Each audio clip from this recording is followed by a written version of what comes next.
Think you could survive ancient Greece? Try one night without light. No electricity, no warm water, no locked doors.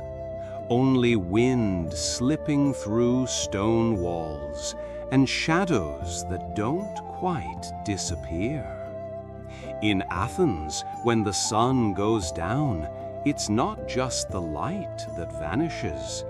It's the safety, the laughter, and sometimes even the sense of self. But if you're still awake, let me take you there, to a night, no, a world you'll never forget.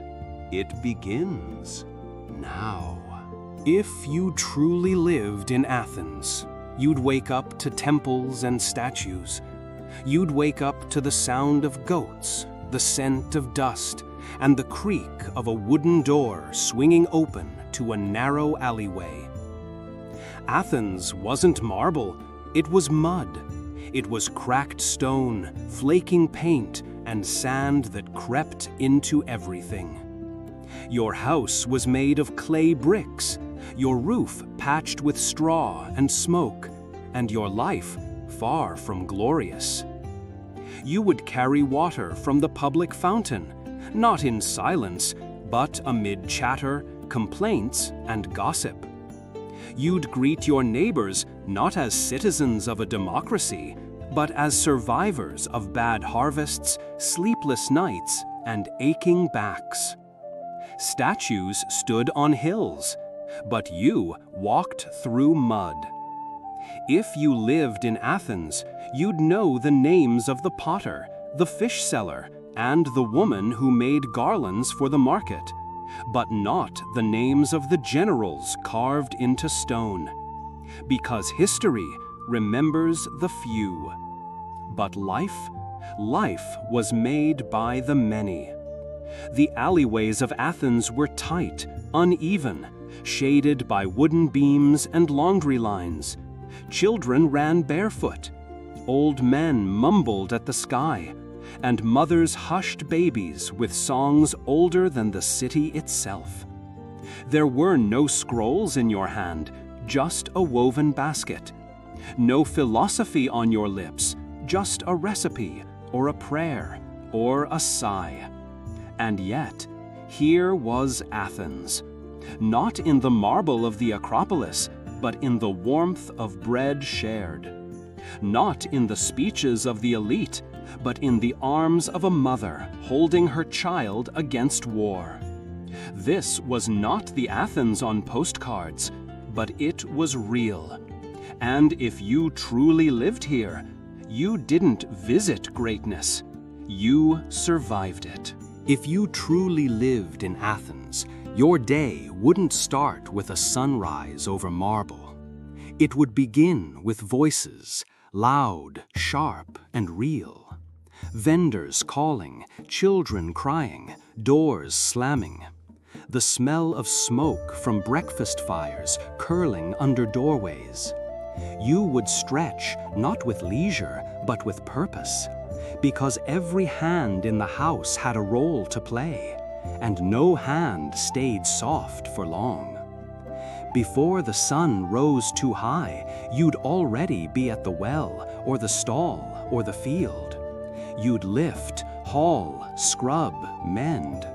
Your back would ache, your fingers cracked, but you kept moving, because that was how survival worked, not with glory, but with grit. You wouldn't ponder abstract truth. You'd wonder how to afford more lentils. You wouldn't discuss honor. You'd hope your child didn't get sick. And yet, these small thoughts were not small. They were the breath of a city, the quiet rhythm behind the public shouts. At the market, words flew like birds. Prices, deals, jokes, prayers. You learned to speak with your eyes, your posture, your pause. Because in Athens, speech was currency, and silence was a message. You'd return home not to rest, but to prepare for the next thing. Bread to knead, clothes to wash, oil to press. There was no end, only a cycle, until the stars blinked above again. And still, under the toil, you'd laugh at the cat who stole fish, at the neighbor's bad singing, at your own weary feet. Because if you truly lived in Athens, you knew life wasn't carved in stone. It was scraped into hands and shared in glances, and lived deeply every morning. If you truly lived in Athens, dinner wasn't a feast of olives and wine on polished stone tables. It was a bowl of lentils, a crust of barley bread, and maybe, if luck smiled, a fig split between two hands. You ate not in silence, but in stories, of the day's events, of neighbors, of gods, of hopes never said aloud during toil. The clay house you returned to was no palace. It creaked, it leaked, it held in heat and let out sound. But it was full of footsteps, of laughter that made its way past straw roofs and down winding alleys. Because even in hardship, Athenians told tales. At night, children would listen to myths before sleep, not as fantasies, but as truths whispered from one generation to the next. Tales not of kings, but of clever slaves, not of wars, but of tricksters who escaped them. Your family shared not just food, but space.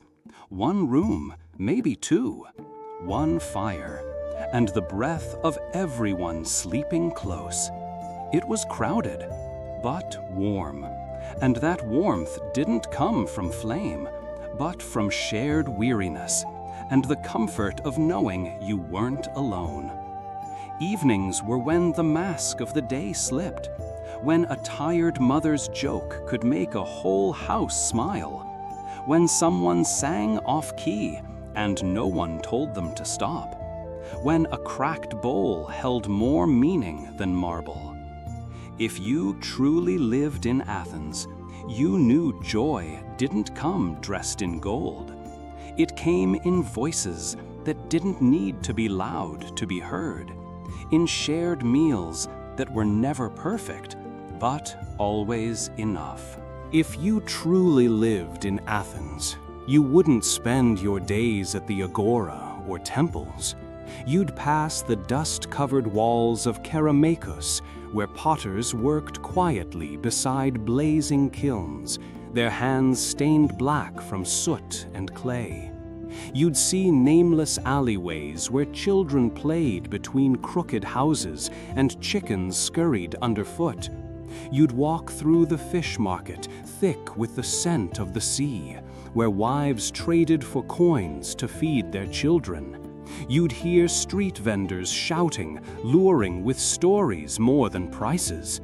On a sidewalk, you might meet a blind beggar retelling the myth of Orpheus with a raspy but enchanting voice.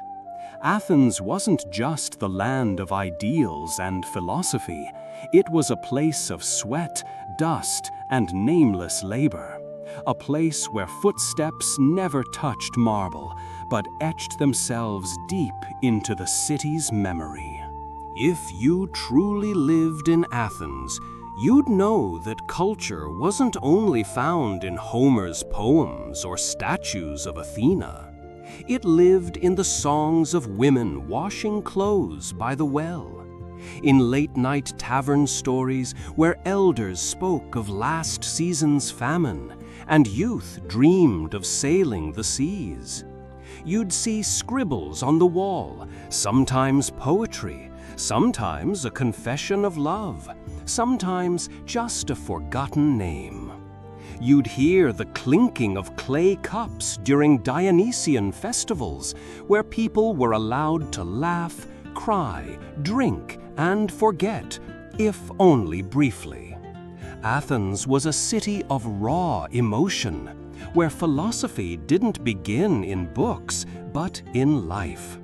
If you truly lived in Athens, you'd understand. Culture wasn't preserved in museums. It breathed through each person, each day, and each seemingly insignificant moment. And when the sun sets behind the hills of Athens, the story doesn't end. It only grows quieter. Let's now step into the shadows, where life without light still found a way to breathe. Ancient Athens wasn't a marble dream. It was shaped by dusty alleys, calloused hands grinding barley, women caring at dawn, and democracy speaking, mostly for free male citizens. But when night fell, none of that mattered.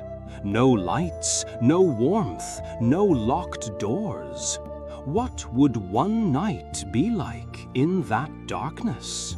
In ancient Athens, the sun was more than a source of warmth. It was the guardian of order, the keeper of clarity, the silent protector of daily life. When it dipped beyond the terracotta rooftops and into the Aegean horizon, it didn't just mark the end of a day. It marked a transformation, a quiet shift from light to uncertainty. In modern life, night is softened by electric light, gentle, glowing, constant. But in ancient Athens, when the sun was gone, it was truly gone. No lamps to flick on, no hum of distant streetlights, just darkness, honest, deep, and absolute. And it changed the city. Streets that bustled with voices and sandals by day became ghost alleys by dusk. Merchants closed their stalls earlier than they needed to, not out of laziness, but out of quiet fear. No one spoke of it loudly, but everyone felt it. The dark invited more than sleep. It invited shadows, both the kind that moved with the moon and the kind that lived within people. There were no alarms, no locked doors, only wood and hope, and the habit of bolting shut before twilight fully sank in. Children were told stories not to comfort them, but to keep them still. Women closed shutters not for modesty, but for safety. The flicker of a single oil lamp became the most valuable treasure in the room, not because it gave light, but because it gave certainty. Even the softest glow could convince you, just for a moment, that the world was still in order. But it wasn't. Athens in the dark was a city that whispered. It whispered through the creaking of doors, the rustle of robes, the distant clink of pottery in a room you weren't supposed to hear. It whispered in your breath when you held it, trying not to alert something or someone beyond the wall. In this night, you didn't sleep to rest. You slept to forget, to let the hours pass as your soul hoped for sunrise. So now, as you close your eyes, imagine that moment when the last rays of Athena's sky retreat, and all that's left is silence, flicker, and the quiet rhythm of a city holding its breath. In ancient Athens, the darkness did not fall all at once. It crept in, slowly, softly, like a tide made of silence. And when it came, it wasn't welcomed, it was endured. One by one, tiny flames appeared across the city, small clay lamps lit with olive oil, carefully placed on stone ledges, tables, and the bare floors of quiet homes. They did not chase the darkness away. They simply carved out small islands of light, fragile and flickering. In each home, a single flame might be all a family could afford to burn. Oil was precious, light was rationed. Children were taught to sit still, to speak quietly, to respect the flame, not for its warmth, but for its guidance. That tiny glow held the room together. It drew faces close, softened voices, and made everything outside the circle of light disappear. But beyond that fragile ring of brightness, the shadows were alive. They moved with the breeze, with the crack of wood, with the smallest movement of a curtain. Shadows danced not to charm, but to unsettle. Because in the world of Athens, shadows could mean anything. A passerby, a thief, a lost soul with nowhere else to sleep, or worse, someone watching. In homes with no windows to the street, the only barrier was faith. Faith that the shadows would not step further, that no one would test the wooden latch. People whispered stories of nights when shadows entered uninvited. And so, as the oil lamp burned low, every creak in the wall became louder. Every gust of wind through the cracks felt colder. And yet, no one panicked. They had learned long ago that fear feeds the night. So they sat, breathing quietly, eyes resting not on books or screens, but on the gentle flicker that reminded them they were still here, still together. In the glow of a single flame, a family could survive the night, not with weapons or walls, but with stillness. Stillness was their armor. And as the lamp swayed ever so slightly in the night air, casting strange shapes on ancient stone, they closed their eyes, trusting that morning would come. The night in ancient Athens was not silent. It breathed, it shifted, it carried with it the quiet rhythm of lives that continued to move even when the city pretended to sleep.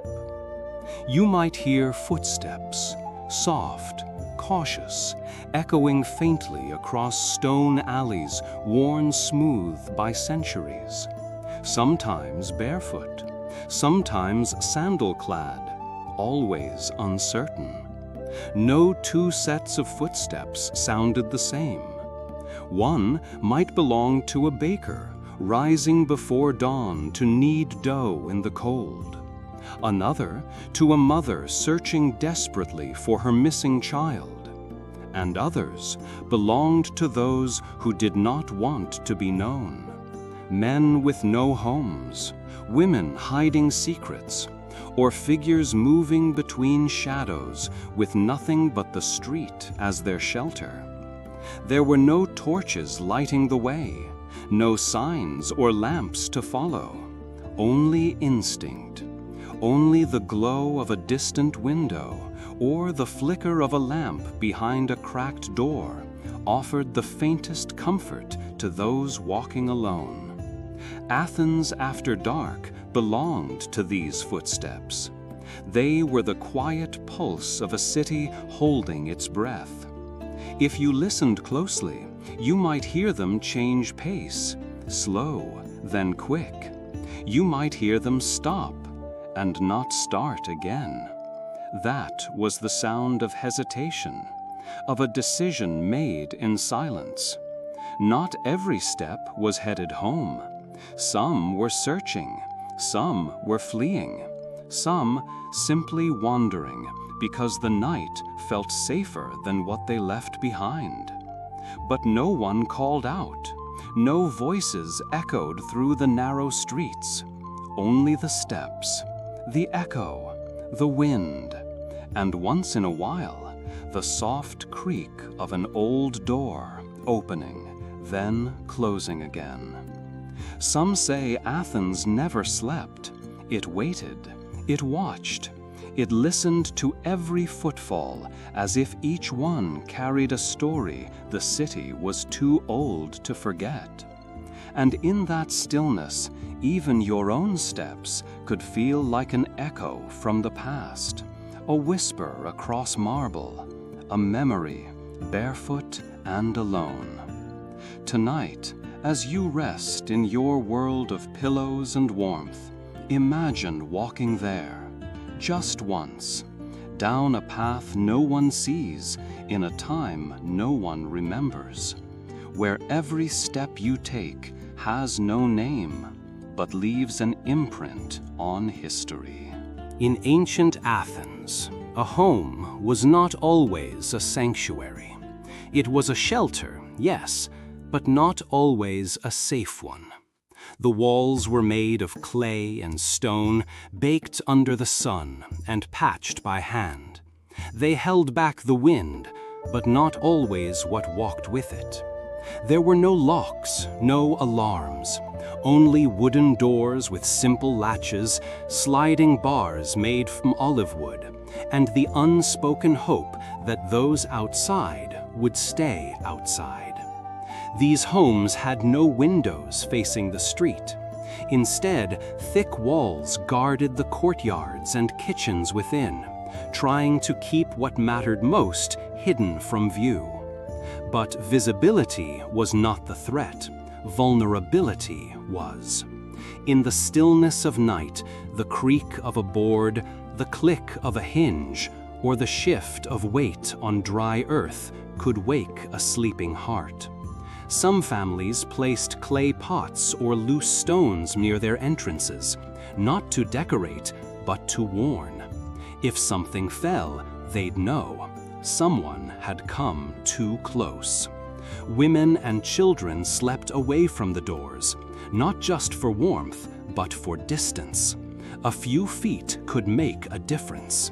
Fathers, uncles, or elder brothers sat in silence by the entry, not always awake, but never truly asleep.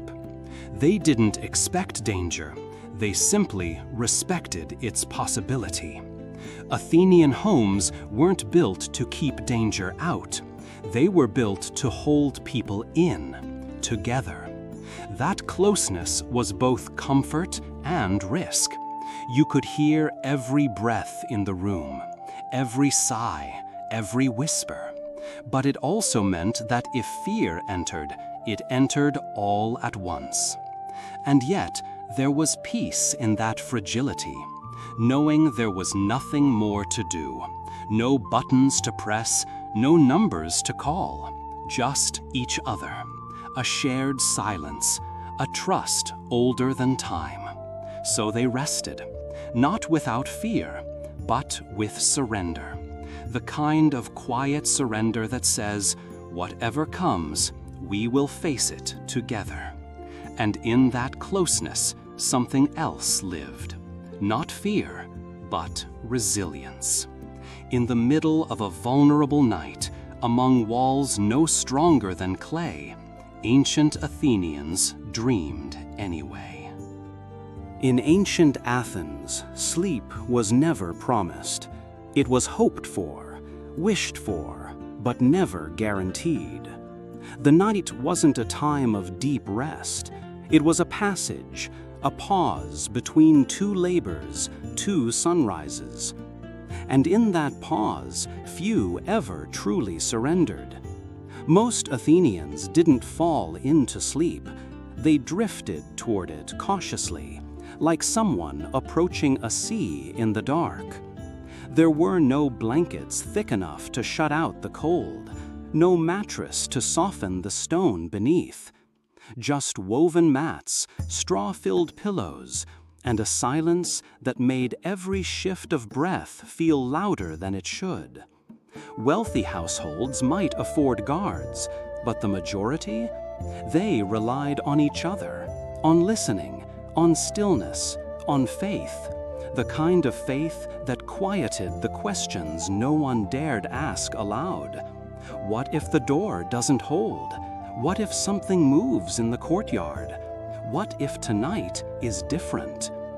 And so, instead of sleeping deeply, they rested lightly, eyes half closed, hands near children, minds still alert just beneath the surface.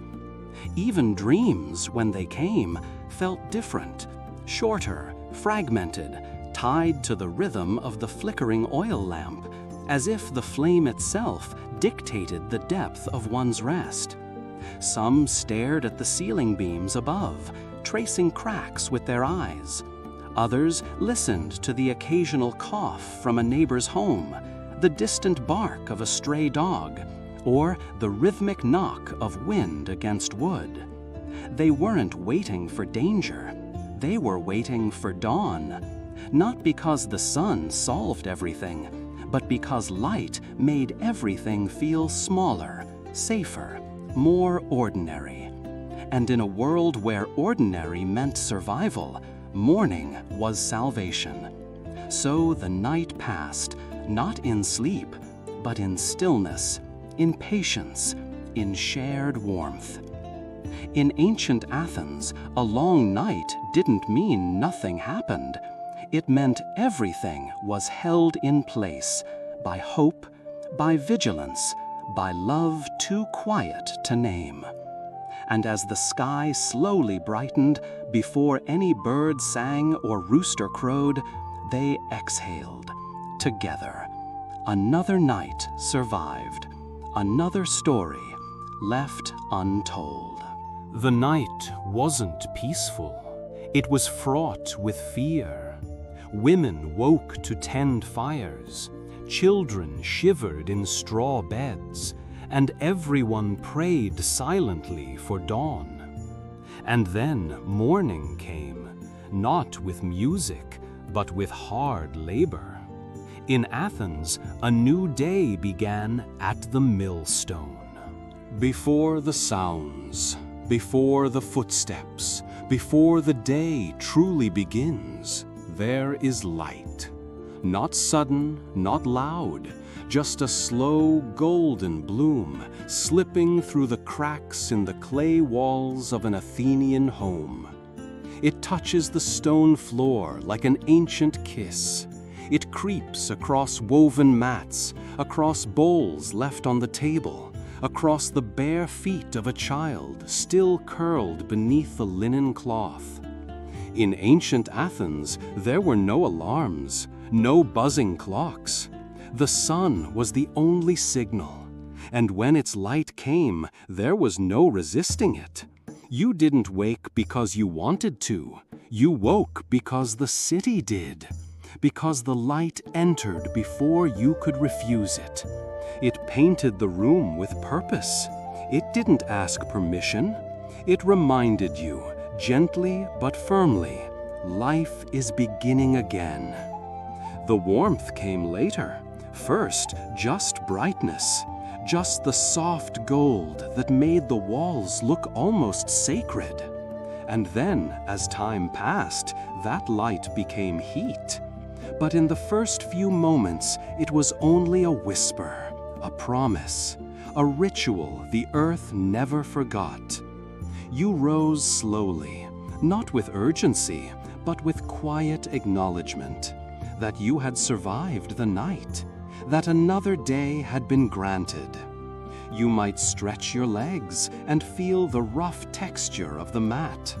You might hear the birds in the courtyard or the distant clatter of someone sweeping a stone path.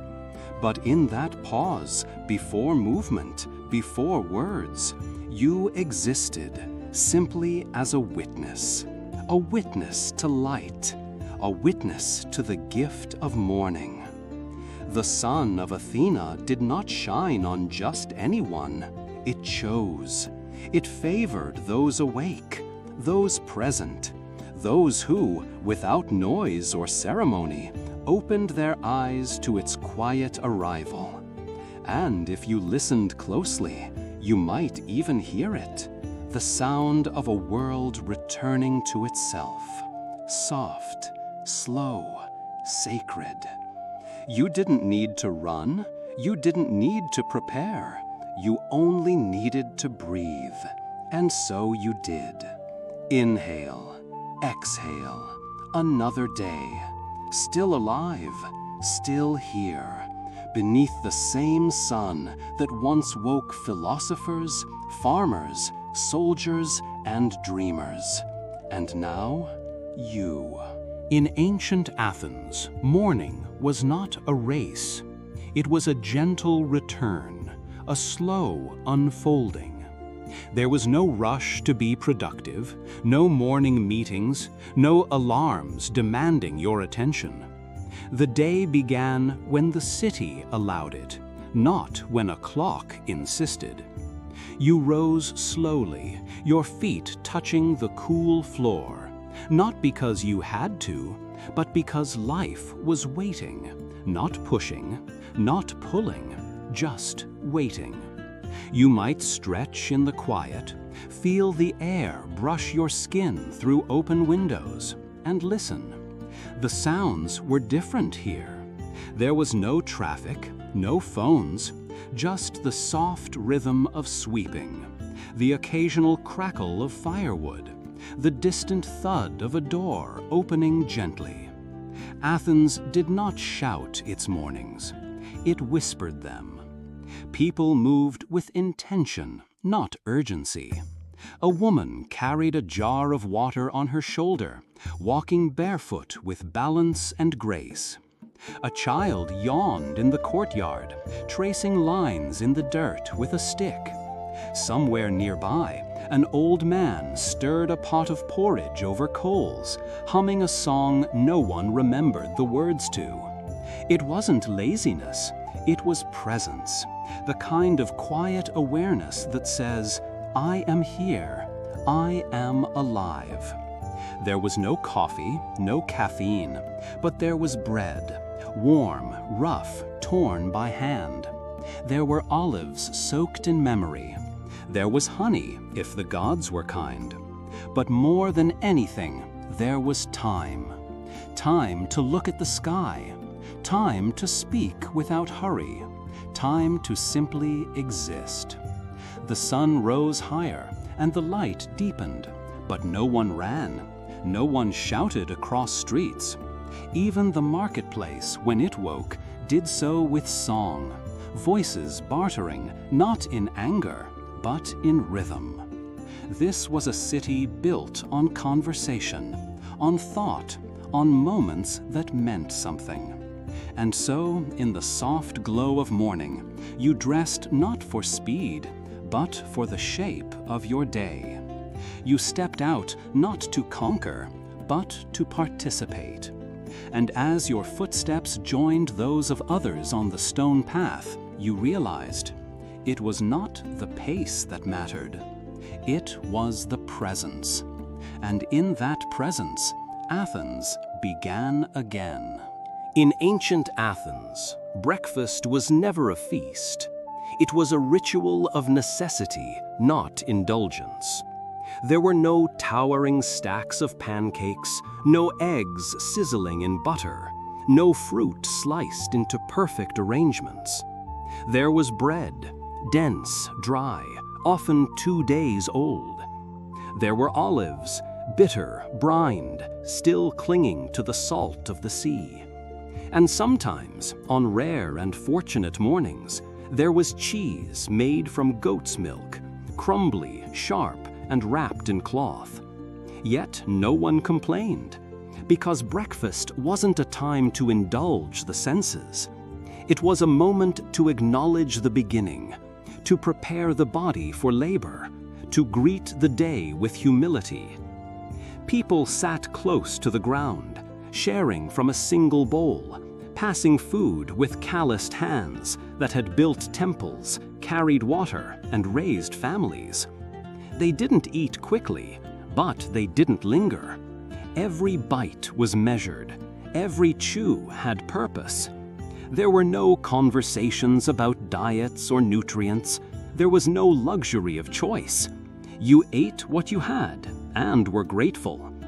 The bread was dipped in water to soften. The olives were pressed against the roof of the mouth, slowly releasing their flavor. It wasn't delicious, it was grounding. It reminded you that you were alive, and that life, though simple, was real.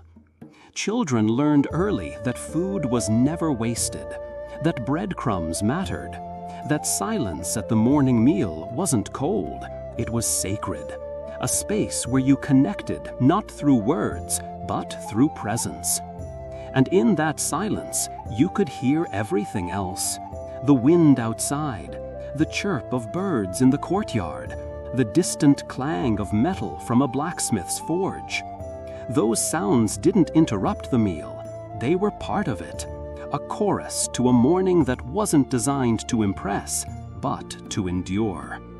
The breakfast of ancient Athens was more than food. It was a moment of alignment, between hunger and gratitude, between survival and stillness.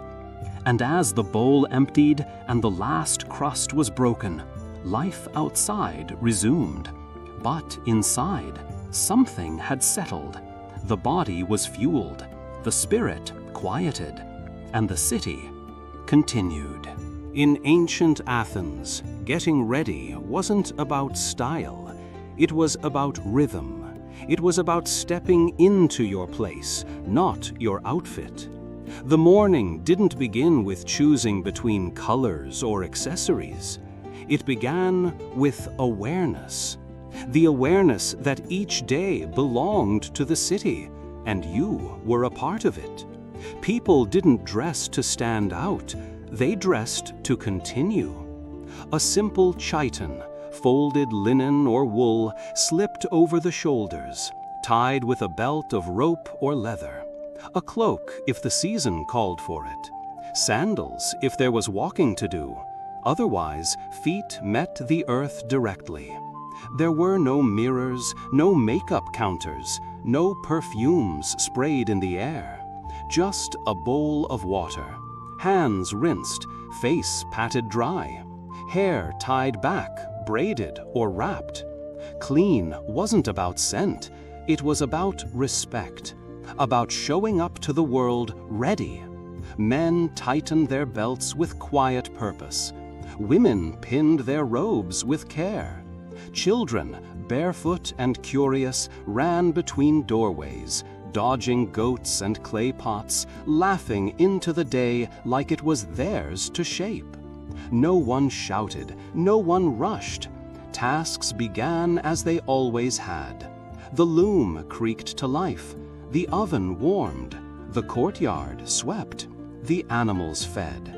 Athens didn't demand perfection. It asked only that you participate, that you step into the day with intention, not performance, with rhythm, not noise. And in that, there was peace. Knowing who you were, knowing what mattered, knowing that the city would move, and you would move with it, not to conquer it, but to belong to it. There was no shame in repetition, no boredom in routine. The same tunic, the same sandals, the same path to the well. And yet, each day felt new, because it was not about what you wore or how fast you moved. It was about the way you greeted the day, the way you stood with the light, the way you touched the floor before stepping out. And in that small moment, before the first word, before the first task, you reminded yourself, you are a thread in something larger, and that is enough. The sun has risen, not just above your home, but over the rooftops of all of Athens. You are no longer waking alone. The city wakes with you. Its rhythm matches your breath. Its pulse echoes your steps. From your doorway, you see it unfold, not in grand declarations, but in the quiet movement of life resuming. Merchants setting out their goods beneath shaded awnings, bakers brushing ash from early loaves, children chasing each other between the pillars.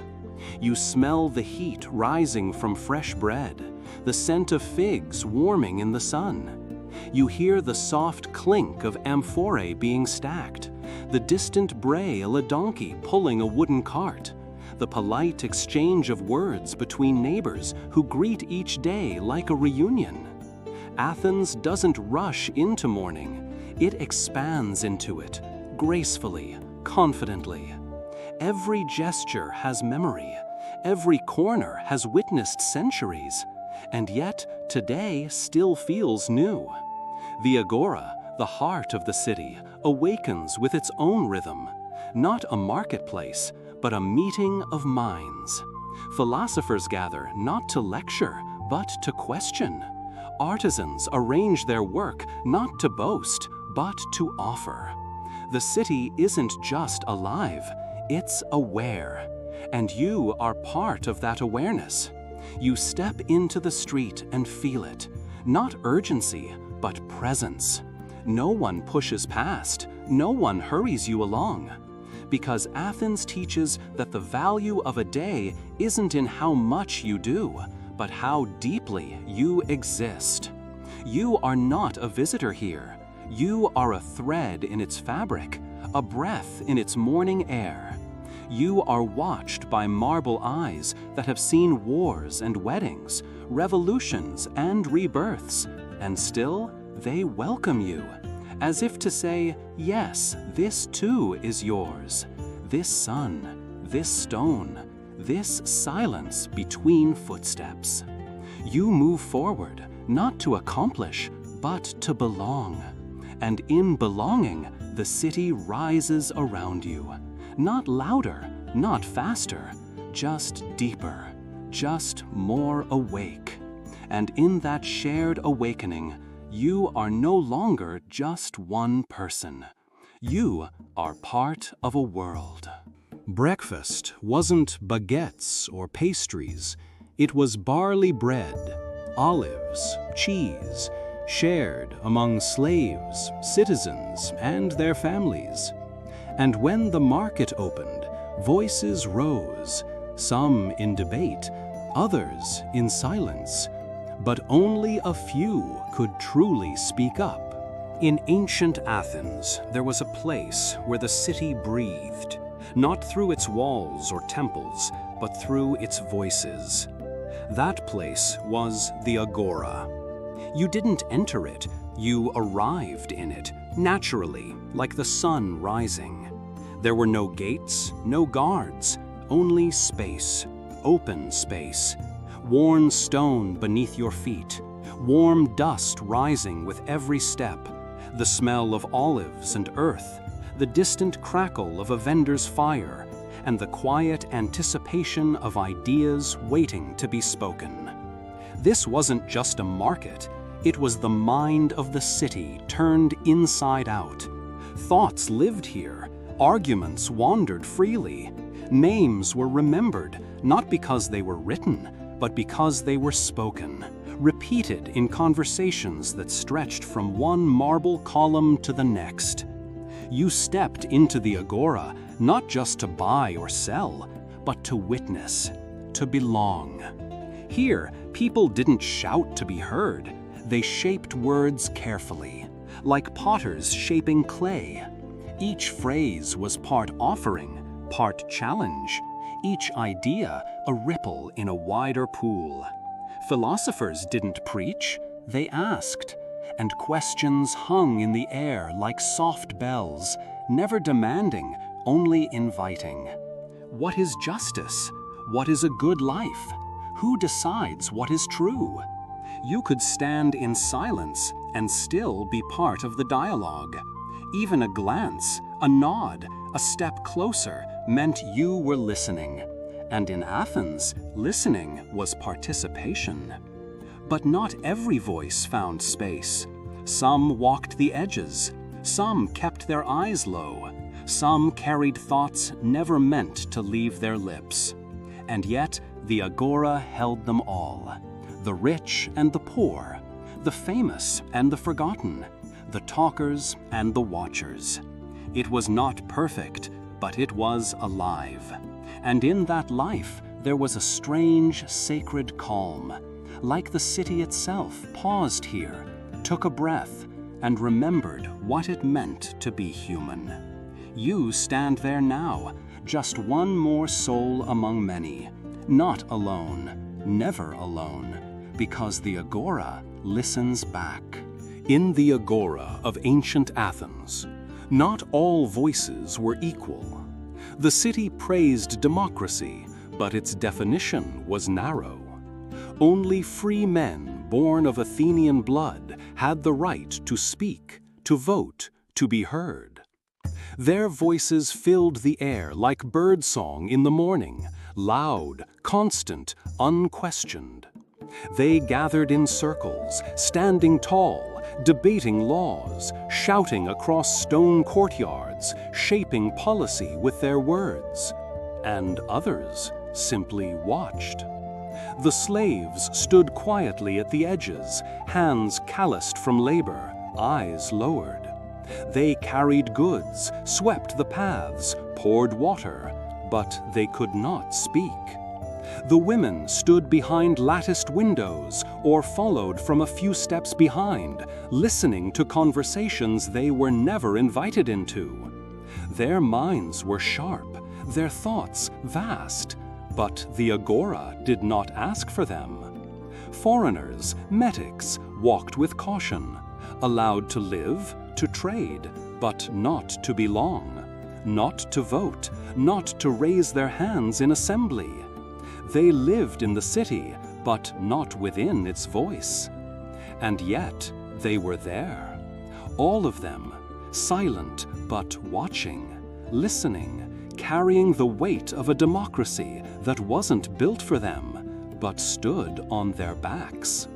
The paradox echoed in every stone, a place where every soul could stand, but not every soul could speak. And still, some voices resisted silence. They whispered in homes, they wrote in hidden journals. They raised children who would ask the questions they never could. The Agora was full of voices, but its silence was just as powerful. You could feel it between the shouts, beneath the laughter, behind the applause. A presence not named, but deeply felt. And in that silence, a quiet truth remains. Not every voice must be loud to be remembered. Not every thought needs a stage to matter. Sometimes the soul that stays quiet is the one that holds the deepest wisdom of all. In ancient Athens, philosophy didn't hide behind library walls or sit high above in marble halls. It walked barefoot on dusty paths, beneath the open sky, beside the stalls of fishmongers and potters. It was born not from books, but from questions, from silence, from the willingness to sit down on a warm stone and wonder aloud, what does it mean to live well?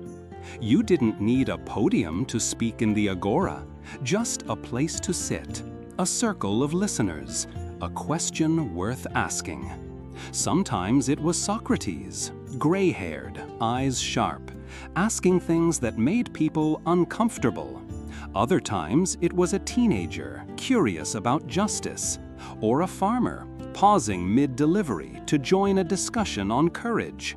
There were no uniforms, no permission slips, just people. Real people, speaking from experience, listening without titles.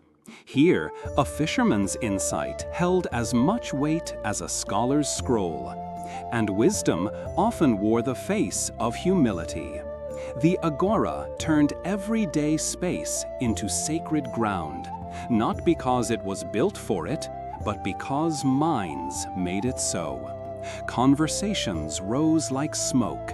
They drifted through the columns, around baskets of figs, between arms carrying clay jugs. There was no schedule, no lecture notes, only presence, thoughtful presence, the kind that listens as deeply as it speaks.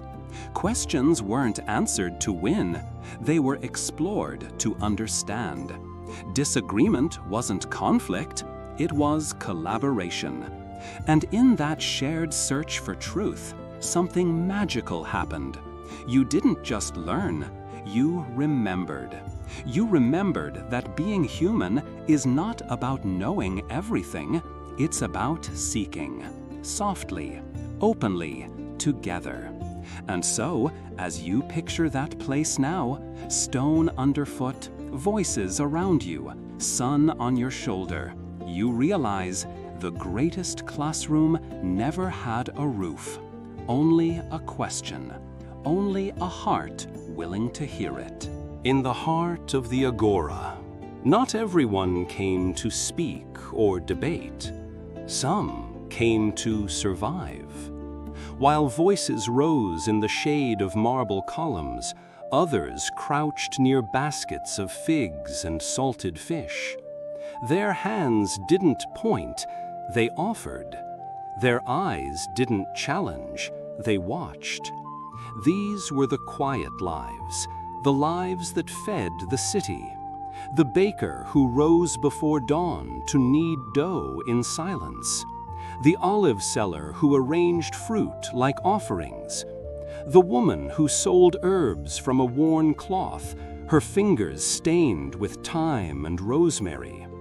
They did not speak of justice or philosophy, but they practiced it in patience, in fairness, in the way they gave a little extra to a hungry child. Trade in the Agora was more than exchange. It was rhythm, a pattern of nods, of hands brushing coin, of glances that said more than words. Buyers didn't just purchase, they paused. They asked about the day, the family, the weather. In that pause, community was shaped. It wasn't loud, it wasn't praised, but it held the city together like thread through fabric. Around the market sat those who sold nothing. An old man watching pigeons peck at crumbs. A child balancing on one foot, pretending to be a statue. A woman resting her back against a sunlit wall, eyes closed, remembering something lost. They were not in the way. They were part of the day, part of the Agora. And the Agora allowed for that. It allowed for motion and stillness, for purchase and pause, for ambition and acceptance. Some voices shaped laws, others carried bread, but both were needed, both were sacred. In the quiet work of buying and selling, of sitting and watching, Athens breathed, and in that breath, life continued, not with fanfare, but with grace. In the shadows of the Agora, beneath the loud voices and the shining stones, lived the souls no one named. They did not stand in circles, they did not vote or argue or shape policies, but they were there, and they mattered. You wouldn't find their names in the records of Athens. They weren't sculpted in marble or etched into stone tablets. They were carried instead, in memory, in gesture, in silence. A boy who swept the market square before the sun rose, his only audience, the pigeons. A mother who wrapped herbs in cloth while listening to the men discuss justice she would never be asked to define. A slave who waited near the well, not for water, but for one moment of stillness. They passed through the Agora like shadows across stone, gentle, present, unseen. But their presence shaped the Agora as much as the debates, as much as the philosophers. Without them, there would be no food on the tables, no clean paths to walk, no quiet hands to bring order to the noise. And in their quietness, they held something rare: observation without interruption, presence without permission, wisdom that didn't need to be spoken to be real. These unnamed souls knew the city in a way the speakers never would. They knew its mornings, its winds, its rhythms. They knew when to step aside, when to listen, when to disappear. But still, they were never absent. Athens didn't always see them, but it needed them. And if you closed your eyes while walking through the Agora, it wasn't the voices you felt first. It was the breath of the unnamed, the warmth of their work, the echo of lives lived fully, even when history looked away. These were the souls that gave Athens its weight, not through noise, but through presence, not through words, but through being. Democracy was alive, but imperfect. Women, slaves, metics, they listened, but couldn't join the debate. Meanwhile, in humble homes, another very different life was unfolding, rooted in hunger and survival. In ancient Athens, hunger was not an inconvenience. It was a fact, a quiet guest that arrived every morning, every afternoon, and sometimes stayed long into the night. There were no alarms or breakfast tables, no cupboards full of choice. Hunger whispered, and people listened. They rose with the sun, not to feast, but to prepare, to grind barley into coarse flour, to fetch water from wells that sang with echoes, to stir pots that rarely boiled over, because the firewood was precious and the meals were humble. Athenian mornings didn't smell of bacon or coffee. They smelled of effort, of heat and hands, of dust and dough. The idea of eating 3 meals a day would have seemed luxurious. In truth, most ate once, maybe twice, a piece of bread, some olives, a sip of wine mixed with water, not because they fasted, but because there was little to eat. And yet, they lived. They debated. They built. They taught. The greatest minds of the Western world spoke on empty stomachs. Philosophers shared ideas that would echo through centuries, all while chewing slowly on crusts of yesterday's bread. Hunger in Athens was not a tragedy. It was a teacher. It taught restraint. It taught appreciation. It reminded people that to be alive was not to be full, but to endure. And so they endured, with dignity, with rhythm, with the kind of strength that doesn't shout, but sustains. In every quiet corner of the city, someone was eating not to enjoy, but to continue. That was enough. Imagine a bowl made of clay, rough at the edges, holding nothing but lentils, cooked with water and a pinch of salt. No spices, no garnish, just warmth. In ancient Athens, food was not a celebration. It was continuity. It was survival. A loaf of barley bread, hard from yesterday's sun, dipped carefully into olive oil, dark, bitter, pressed by hand. A fig, dried and wrinkled, treasured like a sweet memory. Goat cheese, aged and sharp, crumbled on top of rough bread. This was not a meal to photograph. It was a meal to remember. The Athenians sat on low stools or the ground itself. No tablecloth, no silverware, just fingers and sometimes silence. A family of 5 might share a handful of olives. A worker might eat alone under a fig tree, chewing slowly, watching dust dance in the air. The agora was alive with debate, but kitchens were quiet. Food was prepared with care, not for pleasure, but for necessity. Every ingredient told a story of effort. Olives from trees that took decades to mature. Barley grown on hillsides kissed by unforgiving sun. Cheese from goats led daily across rocky paths. Eating was an act of reverence. Even the humblest meal was approached with intention. Bread was broken, not sliced.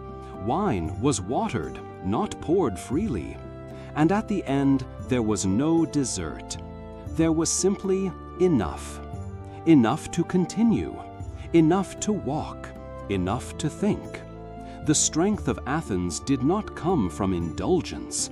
It came from discipline, from choosing simplicity, from finding nourishment in what others might overlook.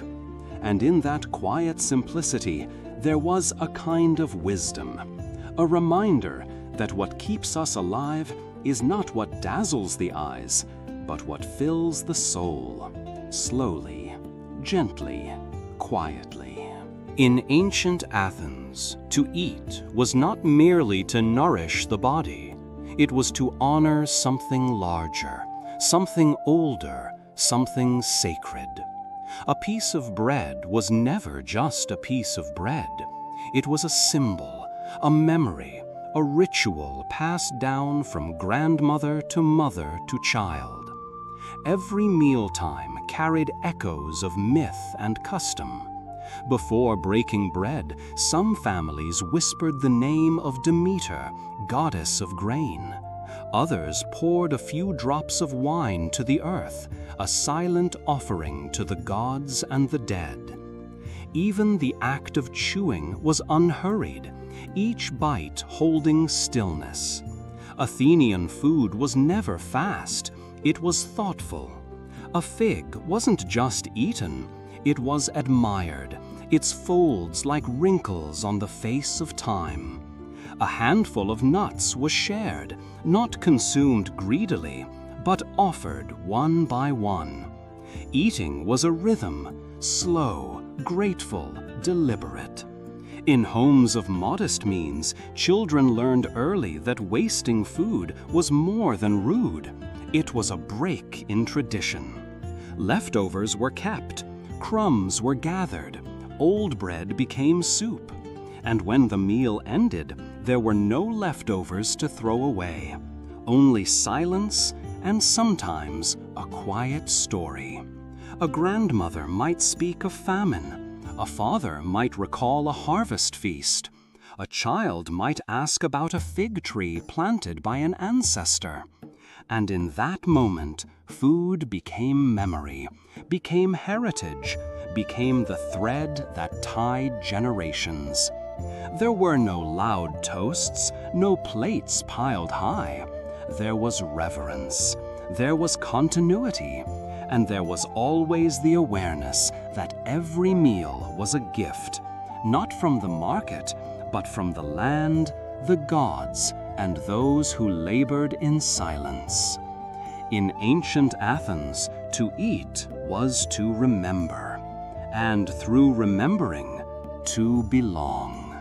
In ancient Athens, a meal was more than sustenance. It was instruction. A child didn't learn virtues in the agora first. They learned them at the table, quietly, through gestures, habits, and the unspoken rhythm of daily life. Eating was the first lesson in discipline. Bread was not grabbed, it was offered. Oil was not poured, it was shared. No one ate until everyone had a portion, and no one left until the last crumb was acknowledged.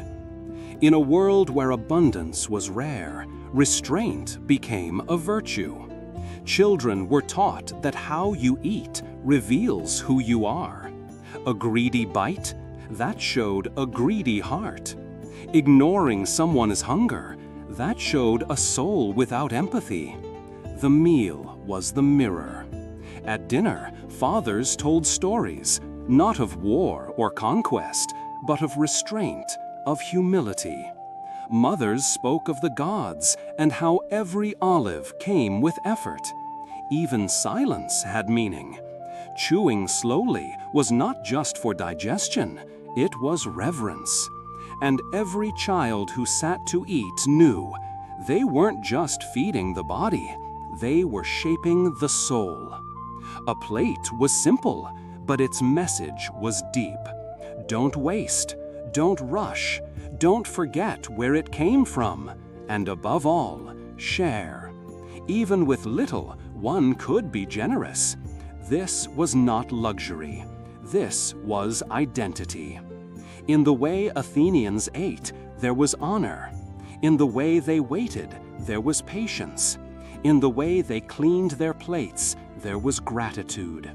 Food was a ritual of respect, not for appearance, not for appetite, but for character.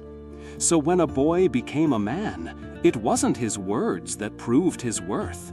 It was the way he passed the bread, the way he listened before reaching, the way he remembered others at the table. In Athens, you didn't just eat to live. You ate to become someone worthy of living among others, with dignity and with grace. In ancient Athens, the end of a meal was not marked by noise or hurry. It came like dusk, soft, unspoken, complete. The sun dipped lower, casting long shadows across clay walls. Children stopped asking questions. Adults chewed their last bites more slowly. Silence was not awkward, it was expected, welcomed. The end of the meal was a ritual in itself. There were no clinking glasses, no dessert menus, no loud farewells.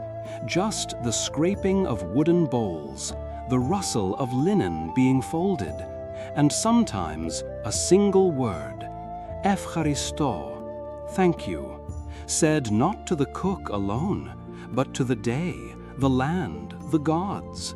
Athenian families believed the closing of a meal shaped the mood of the evening.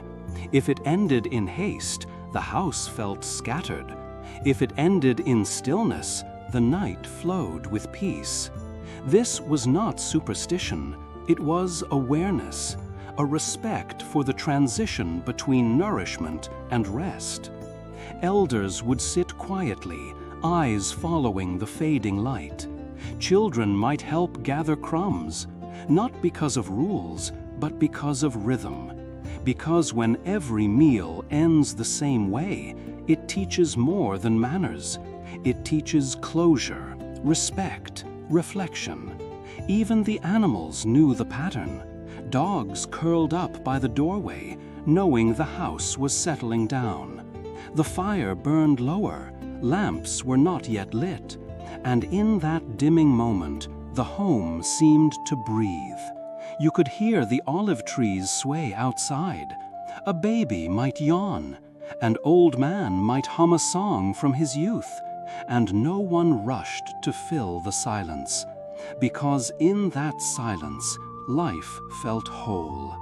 In Athens, you did not just eat with discipline, you ended the meal with gratitude, and through that small act, you honored not just the food, but the life that made it possible.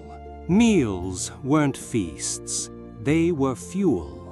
Barley bread, plain cheese, taginates on occasion, enough to live. Elsewhere, not everyone had access to learning. Only some boys attended the school. Girls and slaves learned by doing. In ancient Athens, as the morning sun slid between clay walls and stirred the dust from the floor, not every child rushed to school. Only a few did. The rest stayed behind, boys helping in their father's workshops, girls fetching water from stone wells. In this golden age of philosophy, knowledge was never free. To study was a privilege, not a promise. School was for sons of citizens. Foreigners' children, those born from metics or slaves, were rarely allowed to learn beyond what survival required. Even among boys, only families with silver could afford a tutor. There were no public schools, no chalkboards, no school bells. Just reed pens, wax tablets, and the sound of repeated verses from Homer. Learning was oral, slow, and sacred. Those who were chosen to learn were taught to read, to write, to count, and above all, to listen. But for most, learning came through watching fathers negotiate, watching mothers sew in silence, watching the city breathe its lessons. Girls especially were excluded, not because they lacked the mind, but because society thought they did not need it. Athenian girls were taught to be invisible, to be quiet, to master the loom instead of the lyre. If a girl asked too many questions, she was gently hushed, told that wisdom belonged to men. But behind closed doors, some mothers still whispered stories to their daughters, stories of gods and clever women, stories not written on scrolls, but folded into memory like fabric. And so, Athens, this city of brilliance, was also a city of barriers. To learn was to be lucky, to teach was to carry responsibility. And those who never sat on a stone bench or read aloud from epic lines, they were not less human, only less remembered. Forget the desks. Forget the classrooms with walls. In ancient Athens, a school was often just a shaded corner, a modest courtyard, or a small rented space behind a potter's shop. Children sat on the ground, no chairs, no tables. There were no textbooks, no grades, and no report cards. The first lessons began with silence. Then came imitation. The teacher, called a grammatistes, would speak a line of Homer or Hesiod, and the children would echo it like a chant, again and again, until the verse was memorized. Not just the words, but the rhythm, the breath, the pause. Writing came later, scratched onto wax tablets using a stylus. Mistakes could be smoothed over, melted with heat. But learning was never rushed. To read and write was to carve your name into memory, not into stone. Math, too, was simple, counting pebbles, measuring rope. But more than anything, school was about listening. The good student was not the loudest or the fastest, but the one who remembered in silence. The teacher didn't raise his voice, didn't hand out praise. Learning was a duty, not a celebration. And yet there was wonder in that quiet repetition, in the way each child slowly built their mind like a temple, stone by stone, word by word. There were no tests, no medals, only the pride of quoting a poet without error. Outside, the city buzzed, traders shouted, dogs barked. But inside the school, time slowed. Ideas took root, not on paper, but in the soul. In ancient Athens, some of the greatest minds never taught inside a building. They walked and they talked.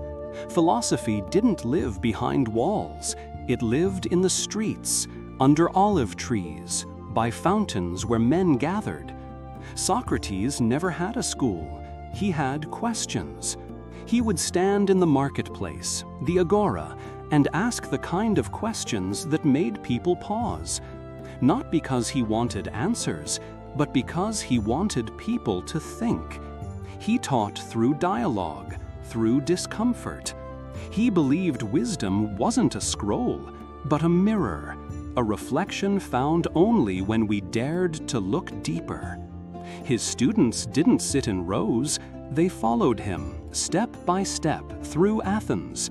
They watched him challenge merchants, soldiers, poets, and sometimes they watched him fall silent, because silence too teaches. Plato, his student, later built the academy, a grove of trees where learning felt more like a garden than a school. No walls, just curiosity, just words. Aristotle followed, founding the Lyceum, where walking and learning became one rhythm. They believed that learning happened best when the body moved and the mind wandered. And outside these circles, others learned differently. A poor man might learn philosophy by listening to old fishermen debate fate at the docks. A woman might understand ethics by watching her mother share bread with a stranger. In Athens, philosophy wasn't for scholars alone. It was the breath of the city, the quiet between footsteps, the thought that lingered after a long walk home. Not every child in Athens went to school. Many never held a stylus, never read Homer. Their lessons began earlier, with life, not letters. The son of a blacksmith learned by watching iron glow, by hearing the rhythm of hammer and flame. His teacher was the heat, the sweat, the quiet nod from his father when he got it right. A fisherman's daughter never learned to write her name, but she could read the sea. The color of the sky told her if storms would come. The silence of birds warned her of shifting tides. She memorized the coast like poetry, one wave, one rock at a time. In Athens, education came in many shapes, some through scrolls, some through scars. A slave boy, nameless to most, listened when freemen debated in the AGORA. He carried amphorae on his shoulders, but carried questions in his mind. He learned silently, from shadows, and sometimes those who never entered school became the wisest of all, because hardship teaches in ways books cannot, because pain remembers, and memory, real memory, does not fade with time. A child who sold olives at dawn knew the value of a coin, the weight of hunger, the meaning of trust. There was no diploma for surviving the streets, but those who did learned everything the hard way. Life in Athens was not equal, and learning, true learning, was not always fair, but it was everywhere, in every blistered hand, in every quiet moment when a child looked at the world and asked, why? In Athens, the question was never just, did you go to school? It was deeper. It was, what did you learn about yourself? Because in a city built on thought, learning wasn't only for survival, it was for the soul. Some boys studied arithmetic, others studied themselves in silence, watching how they reacted to fear, to hunger, to loss. That too was learning. A young girl, not allowed to attend class, still learned patience by weaving cloth with her grandmother. She learned grace by caring for her younger siblings. And one day, she would pass on that same quiet strength, not from a scroll, but from her presence. In Athens, knowledge wasn't always measured in words.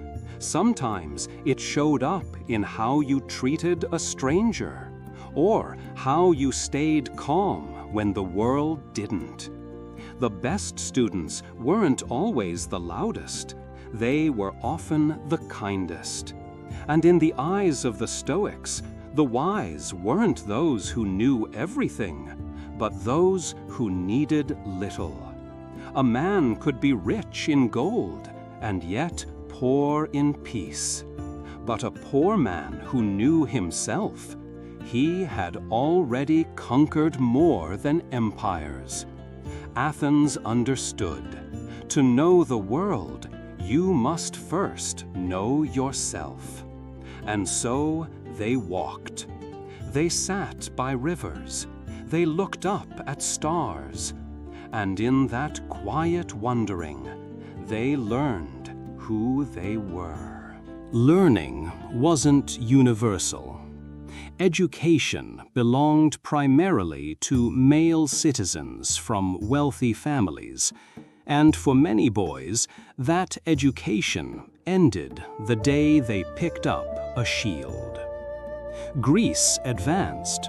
Athens conquered, but at a steep price. In ancient Greece, childhood ended early, especially for boys, especially in cities like Sparta. But even in Athens, the echoes of war crept in early. At 7, a boy would already feel the weight of expectations heavier than any shield. He was no longer cradled with stories of kindness, but taught to stand still, in the cold, without a word. Discipline was the first lesson, endurance the second. Love? That came later, if at all. Fathers did not often speak words of comfort. They taught by example, by silence, by the firmness in their gaze. A boy might sit beside his father and watch him sharpen a blade. That sound, the slow scraping of metal, was a lullaby that said, "This is the world you must grow into." There were no toys, only tools. No games, only drills. Even laughter, if too loud, was met with a stare. But beneath this silence, a strange kind of bond formed. Between father and son, between teacher and boy. A shared understanding that life would not be soft. In Athens, boys trained their minds before their swords. But make no mistake, they still trained. Wrestling in sand, running through olive groves, learning when to speak, when to hold their tongue. A warrior, they believed, was not made from muscle, but from restraint. And even in a world without comfort, a boy could find dignity in the way he stood, in the way he listened, in the way he learned to carry the fear inside him quietly. The first time a boy holds a shield, it does not feel like protection. It feels heavy, too large for his arms. The bronze curves inward like a question he cannot answer yet. And in Athens, though not as militarized as Sparta, the shield still carried a legacy. Boys were told, "Return with your shield or on it," a phrase both poetic and terrifying. It meant fight bravely or do not return at all. But what did a child know of glory? His hands trembled, his knuckles whitened. He could not lift it with ease. It scraped the ground, dragging behind him like a secret he didn't choose. The elders watched in silence. They did not help. The lesson was not about strength. It was about acceptance, about weight, about silence. That shield was not just bronze. It was history. It was blood. It was the fear of letting your people down. Every dent on its surface belonged to another boy who once stood where he now stood. The boy walked with it, not proudly, not confidently, but with a strange kind of reverence, like carrying a name he hadn't earned yet. That day, he didn't go to war, but the war had already begun inside him. In Athens, courage wasn't loud. It wasn't shouted in the streets. It was learned in quiet moments, like this one, when a boy realized that being brave meant holding something heavier than himself and walking forward anyway. The camp was quiet, too quiet. No chants, no laughter, no stories by the fire. Only the distant hum of cicadas and the occasional creak of leather armor. The boys, barely men, lay in rows under the stars, staring at nothing. Some blinked too often, others didn't blink at all. They had trained for this. They had marched in formation, practiced thrusts, polished their shields. But no drill could teach the heart how to beat when tomorrow might be its last. One boy, his name forgotten by history, clutched a piece of cloth in his hand. Maybe it belonged to his mother. Maybe it was just something that smelled like home. He didn't cry, not here. Tears were not forbidden, but they were unseen. The commanders walked by slowly, saying nothing. Their silence said everything. There were no grand speeches, no promises of victory, just eyes meeting eyes in the firelight, as if saying, "I know." That night, sleep was a stranger, and dreams even stranger. Because how do you dream when your tomorrow has a sword waiting? One boy turned over, gripping his shield as if it could hug him back. Another whispered a name, not of a god, but of someone he might not see again. There is a kind of fear that shouts, and a kind that whispers. But the worst kind is the one that says nothing. It just breathes beside you all night. That was the fear of Athens. Not weakness, but knowing. Knowing that courage meant walking into something no one could return from the same, and still not turning away. They expected glory, songs, applause from history. But the field was mud, not marble. The air thick with sweat, not poetry. The heroes in stories fought clean, with honor. But real battles were chaos. Shields didn't shine, they cracked. Swords dulled after minutes. And warriors bled not in slow motion, but all at once. The first clash was deafening, a sound that no tale ever captured. Bone meeting bronze, scream against shield. And there was no time to think, only instinct. Push, block, swing, survive. One boy dropped his spear, only to be shoved forward by the wave behind him. Another screamed, not in triumph, but in fear. You didn't see your enemy as a villain. He was just a mirror.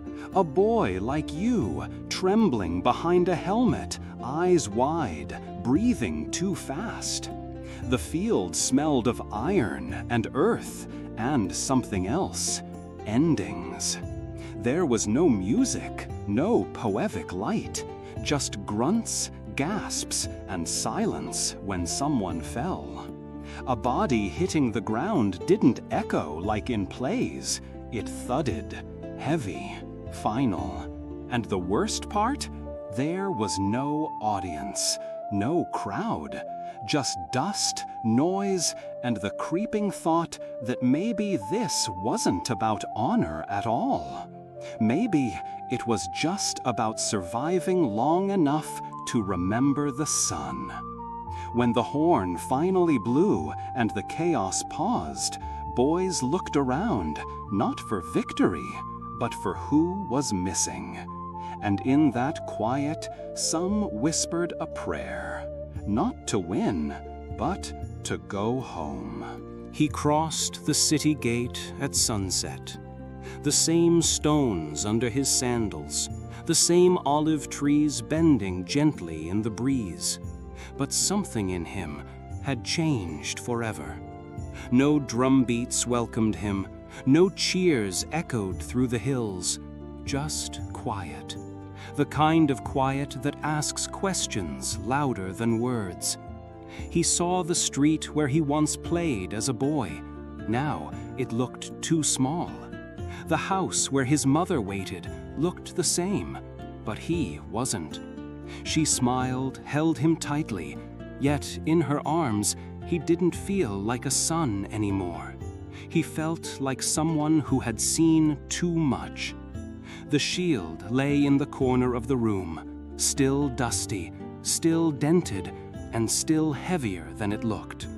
He washed the blood from his skin, but not from his memory. He tried to sleep, but in the silence of the night, the sounds returned. A sword hitting a helmet, a boy crying, a friend's name whispered and never answered. He didn't speak much anymore. People asked, "Did you fight bravely?" He just nodded, because how could he explain that courage wasn't loud and survival wasn't a victory? He looked at younger boys training in the square. He didn't feel proud. He felt protective. He didn't want them to go, not because they couldn't fight, but because he knew what they would lose. He learned that some battles didn't end when the war did.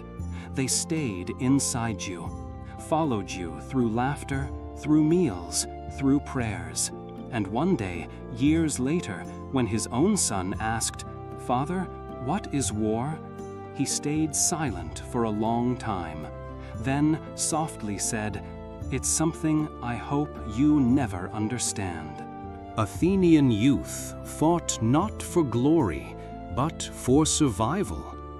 Many returned changed, some never returned at all. Back in the city, the silence of women echoed louder than swords. Their work unseen, yet vital. In ancient Athens, the sun did not rise equally for everyone. While men moved through open streets and echoed in assemblies, women lived behind walls, not in silence, but in invisibility. A girl was not told to dream, but to obey.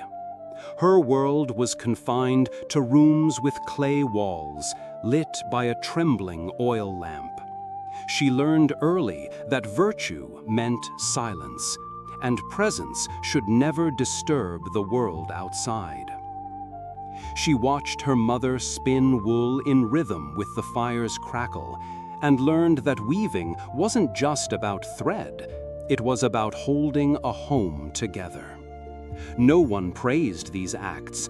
They weren't heroic. They weren't sung by poets, but they were sacred. She could not walk alone. She could not vote. She could not speak in court. But she could heal a fever, teach her son kindness, and carry pain without bitterness. Her courage wasn't the kind sculpted in marble. It was quiet, enduring, and often forgotten. In the quiet hours of the night, when Athens celebrated its victories, it was she who tucked in the children. She who whispered prayers to Hestia, goddess of the hearth. No statue bore her name, no scroll recorded her wisdom, but her strength fed the city's soul. Maybe once she looked out beyond the wooden gate. Maybe she wondered what it felt like to speak without fear. But she turned back to her loom, Not because she lacked thought, but because the world lacked permission. And so she lived, not as a shadow, but as a quiet fire, a life unseen, but not unlived. And tonight, through these words, her presence is finally remembered. If you're listening now, let your breath slow. Close your eyes, for in the stillness, we give voice to those who were never heard. There were no signs, no posted rules, no written bans. Yet every woman in ancient Athens knew where she could walk and where her presence must dissolve like morning mist. It wasn't always spoken, but it was felt, like the weight of a silence you could never explain. In a world built by men for men, visibility was a luxury most women never dared to afford. The home was both haven and prison. Outside its walls, the agora buzzed with debate, trade, and philosophy. Inside, a woman measured her steps not by distance, but by permission. Her voice, rarely heard beyond the courtyard, became an echo in stone rooms, lingering in lullabies and rituals, not in discourse. No one wrote these laws, but they shaped the rhythm of her days. She was not expected to be seen in the gymnasium, the council, or the court. Her domain was the loom, the hearth, the gentle hush of domestic rituals. Even her clothing spoke restraint. Long draped tunics, pinned tight, eyes lowered. To be invisible was to be safe. To be discreet was to be virtuous. Daughters were taught not just manners, but disappearance. Yet in that quiet space, women carried worlds. They managed households, shaped character, preserved heritage. Their power did not roar, it whispered. A mother's bedtime tale carried more legacy than a statesman's speech. A widow's perseverance in silence was more heroic than a warrior's return. They moved like shadows, not because they were weak, but because they knew the walls better than anyone. They read the moods of their households, listened with eyes, and guarded the fragile peace men often shattered. There were no statues for them in the square, no praise in epic poems, but their names, uncarved, were sewn into memory. So tonight, as you rest, remember this: not every history is carved in marble. Some are lived in silence and passed down gently, like a folded cloth from mother to daughter. At night, when the world outside the clay walls of Athens fades into silence, another world stirs in the shadows.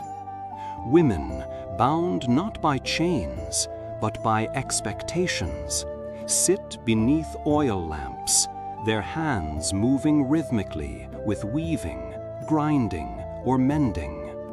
The room is small, but their thoughts are vast.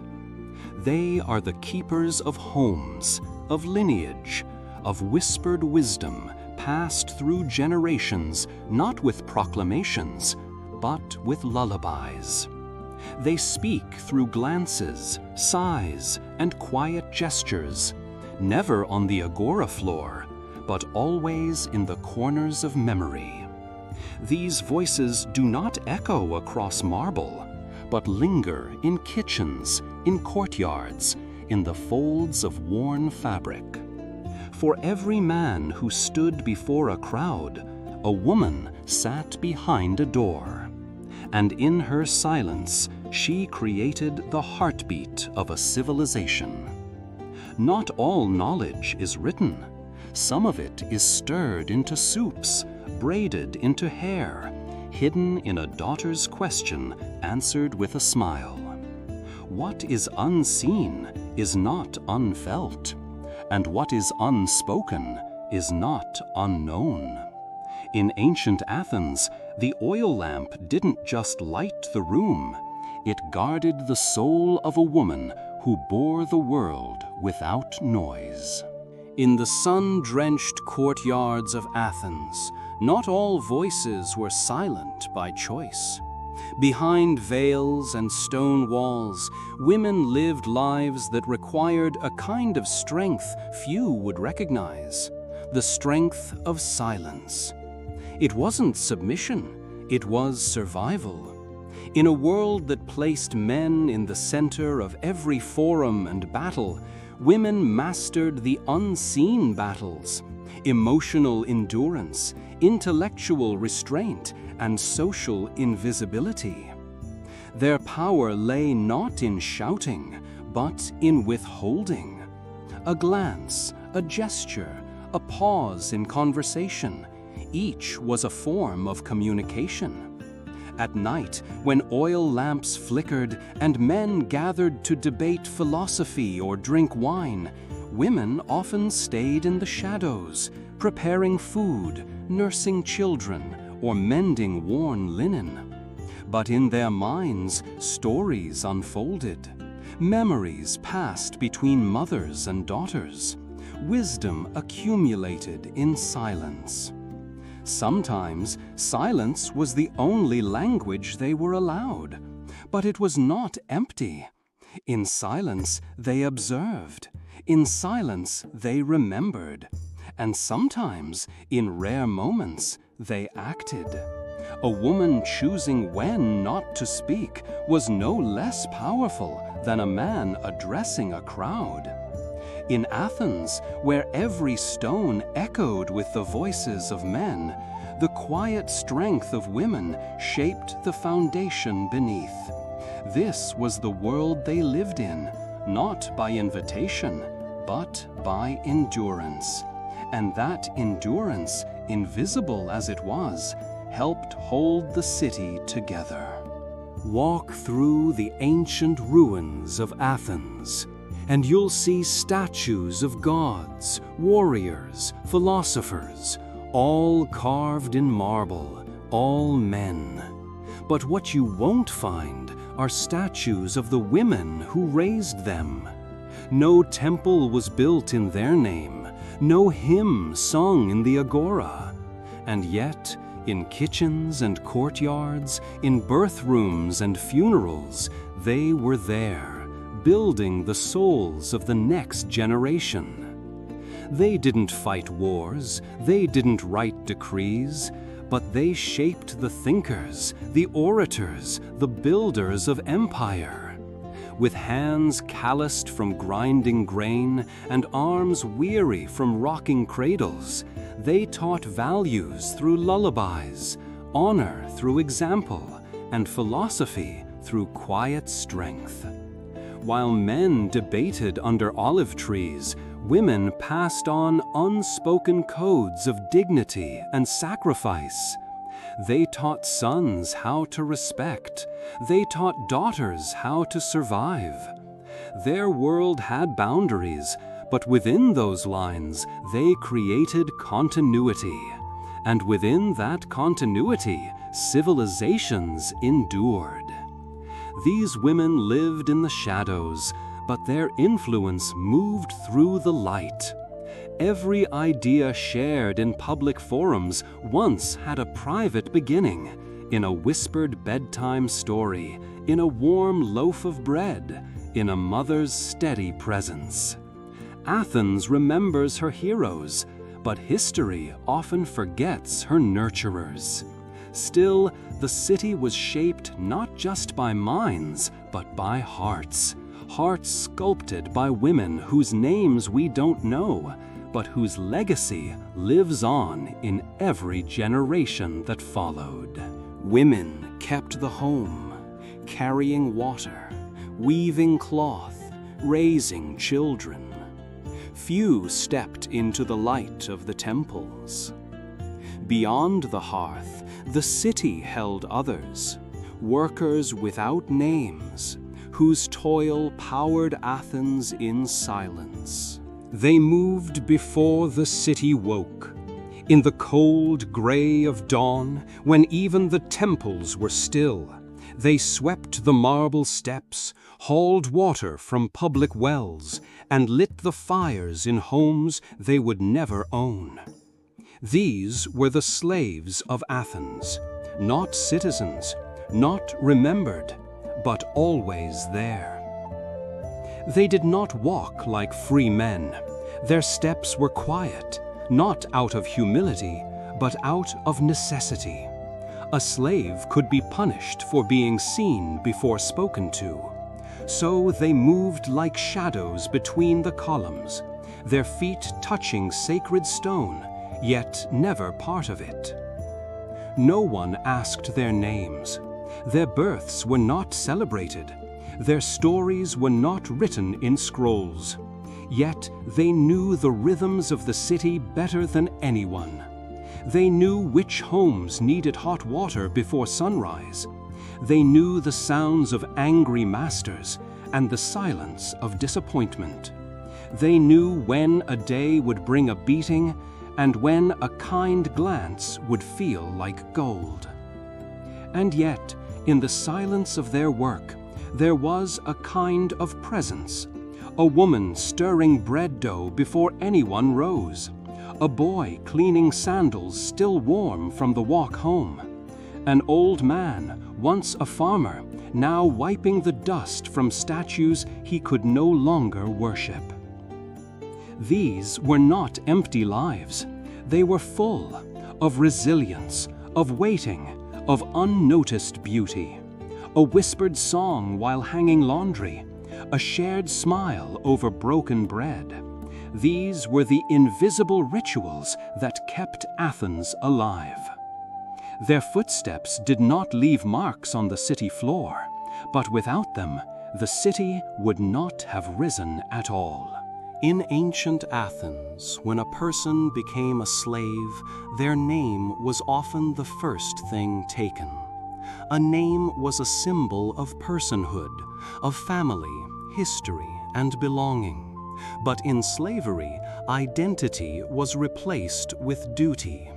What remained wasn't a who, but a what, a role, a task, a job to be done. Their voices were not recorded in history books. Their thoughts were not carved into stone. But their hands, those hands built roads, carried water, cleaned homes, raised children not their own. From the marketplace to the temple courtyards, the invisible labor of slaves held the city together like mortar between stones. Some worked in silver mines, where the sun never reached and the air burned with dust. Others cooked meals they would never eat, or spun cloth that would never touch their skin. They were present in every corner of life, yet utterly absent from memory. For many, being born into slavery meant never knowing another way of life. For others, it came through war, debt, or betrayal. But however they arrived there, their humanity remained, even when the world refused to see it. They laughed, they cried, they dreamed. In stolen moments, they remembered the sound of their mother's voice or the taste of a meal once shared in freedom. History may not know their names, but the dust they swept and the bricks they laid still stand.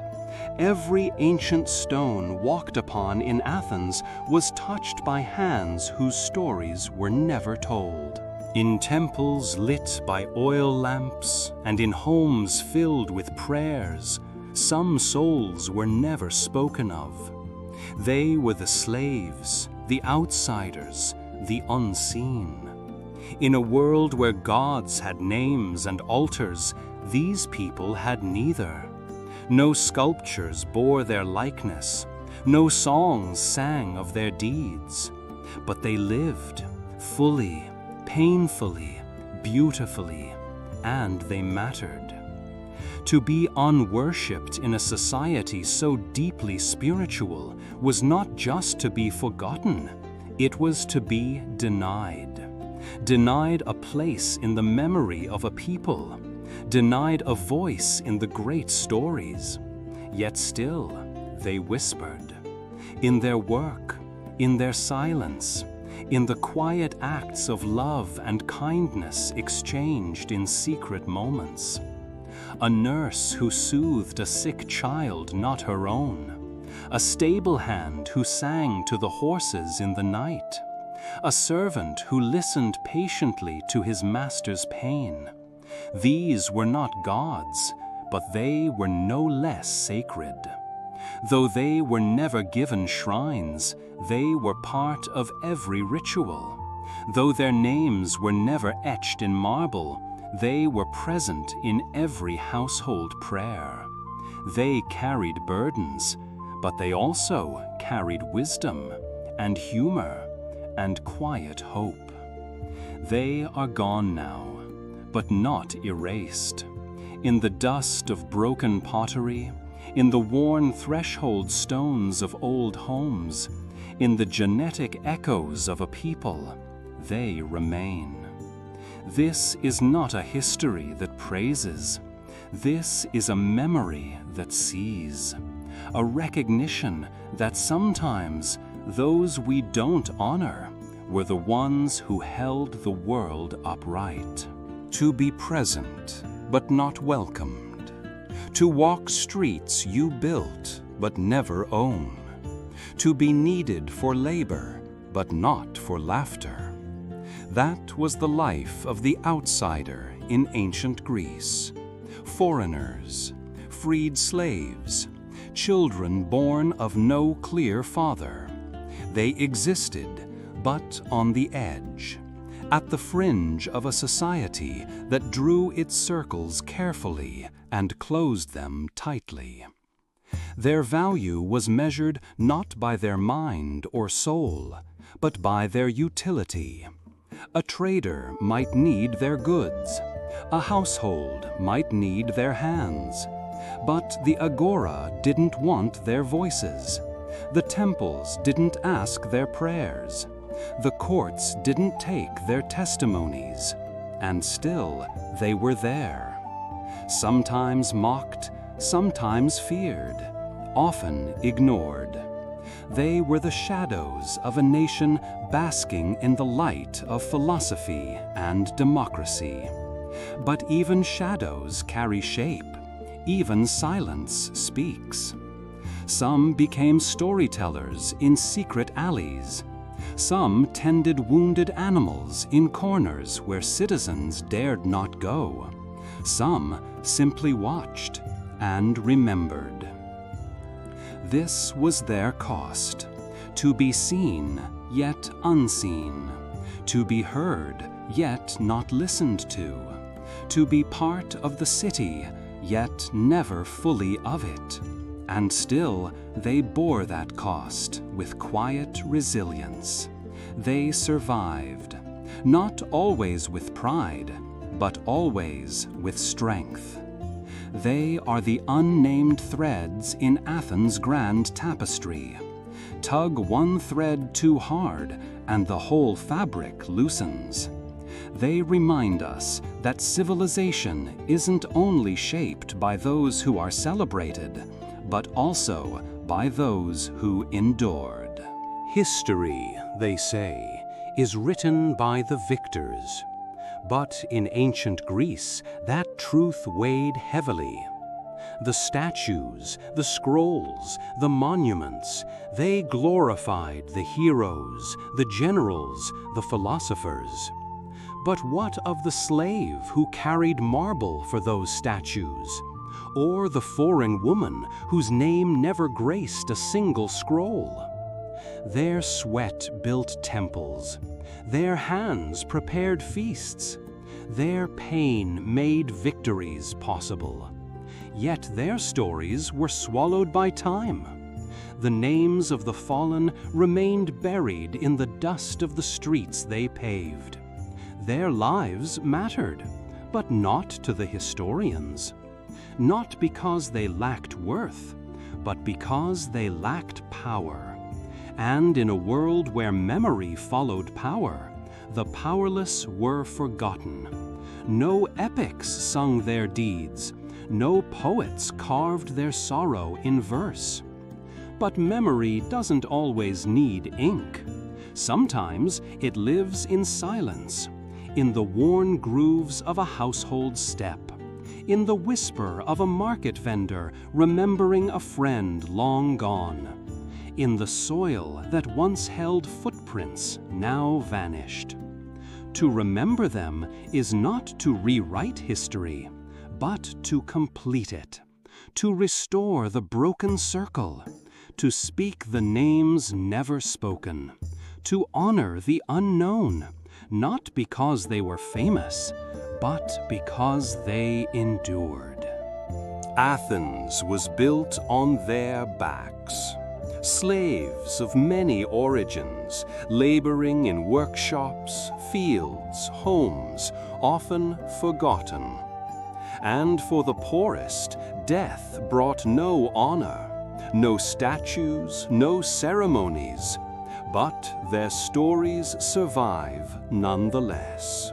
They never had statues, not because they did nothing great, but because they were too tired from greatness to commission one. The nameless poor who carried stone on their backs, who dug the foundations of temples, who shaped marble with raw hands, they made Athens rise. And yet history only carved the names of those who paid for the stone, not those who bled for it. Every morning before the city stirred, they were already walking. Dust covered their feet before the sun touched the hills. No philosopher waited for them, no scroll bore their name. But still they built, with sweat, not speeches, with silence, not applause. They didn't sit in the AGORA, they sold figs near it. They didn't speak in courts, they listened outside them. They didn't write the history of Athens, but they made it possible. The glory of ancient Greece stands on the backs of those we never see in textbooks, those whose hands were cracked from the cold, whose eyes saw beauty but never owned it, whose voices, if ever heard, came from lullabies, not declarations. And yet they were there. Their laughter echoed in crowded alleys. Their grief carried in quiet burials. Their dreams scratched into wood, not marble. History calls them nameless, but cities remember. Walls hold fingerprints. Stones carry echoes.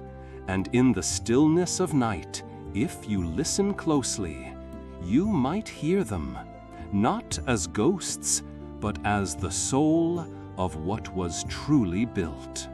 They died, and the world moved on. No carvings, no statues, no inscriptions in stone. The poor in ancient Greece left this world with little more than a whisper. Their names were not etched in history, their faces unsculpted, their lives undocumented, their deaths unceremonious. A potter collapsed at his wheel. A fisherman's boat returned empty. A woman, after years of carrying others' burdens, slipped into final sleep under a sky that didn't even blink. There was no marble for them, no public mourning, no poets to write verses in their honor. Grief was quiet, private, swallowed. A widow wept alone behind a curtain. A child stared into the dusk, not yet understanding what had been lost. And yet their passing mattered. The streets remembered their steps. The walls held echoes of their laughter.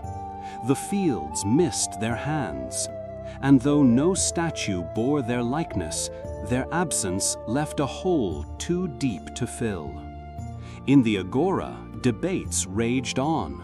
In temples, incense burned for gods who didn't know their names. But in kitchens, stories were whispered. Around firelight, someone still spoke their name. Memory lived, not in stone, but in silence. History forgets the quietest deaths, but the soul of a city feels every one.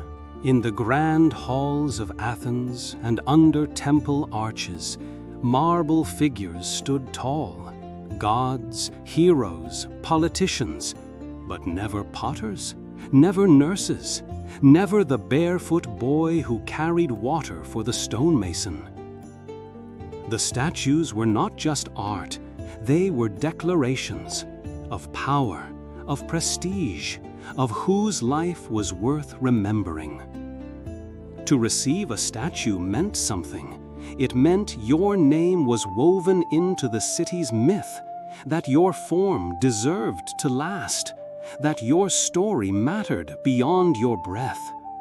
But for the poor, no such promise. Their sweat built the temples, but their faces remained unseen. The artisans who chiseled the marble often knew their names would be forgotten, even as they etched immortality for someone else. The irony carved into stone, the sculptor's signature erased, while the commissioner's legacy stood eternal. And so the question lingers, who truly earns a statue? The man who funds a war, or the woman who stitches soldiers back together? The one who speaks in the assembly, or the one who teaches a child to speak at all?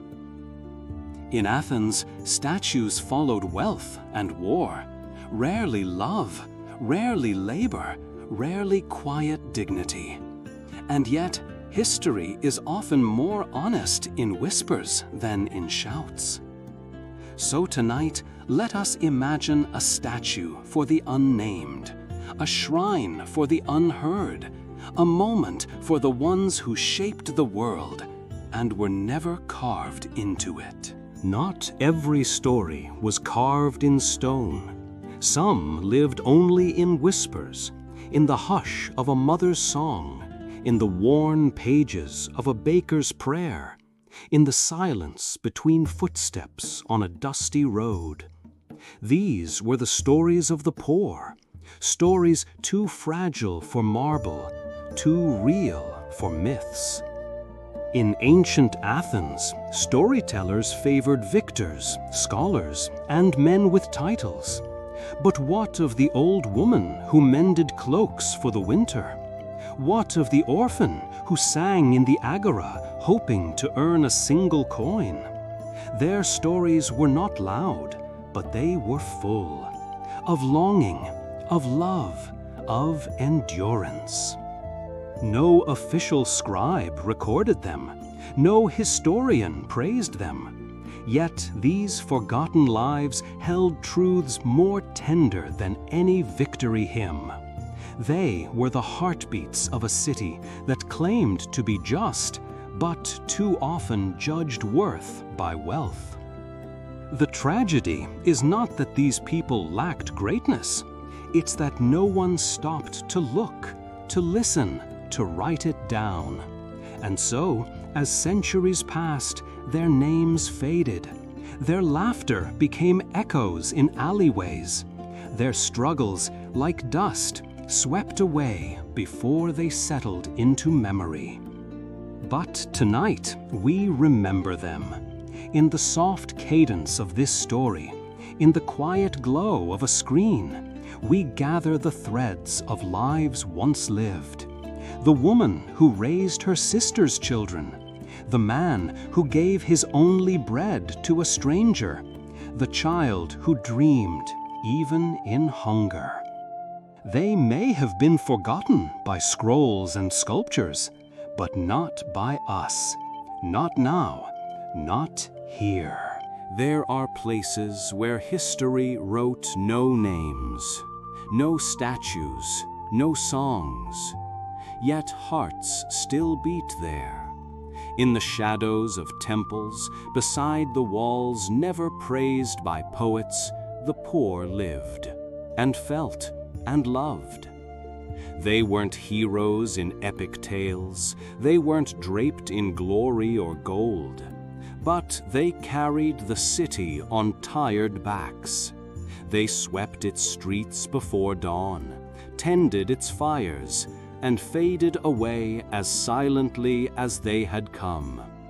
Their legacy was not carved in marble, but in warmth shared, bread split, kindness shown with no audience. Athens honored minds and warriors, but often forgot those who cleaned the marble others stood on. The laborer with cracked hands, the grandmother with eyes like worn parchment, the boy who smiled even when he had nothing to eat. They were not nameless to those who loved them, and tonight they are not nameless to us. The truth is, greatness is not measured in monuments. It is in the unseen acts, the unnoticed lives that hold everything together. The world remembers the shouts of power, but it was built on the whispers of the humble. So as you listen, let your mind wander not through columns of fame, but through alleys of humanity.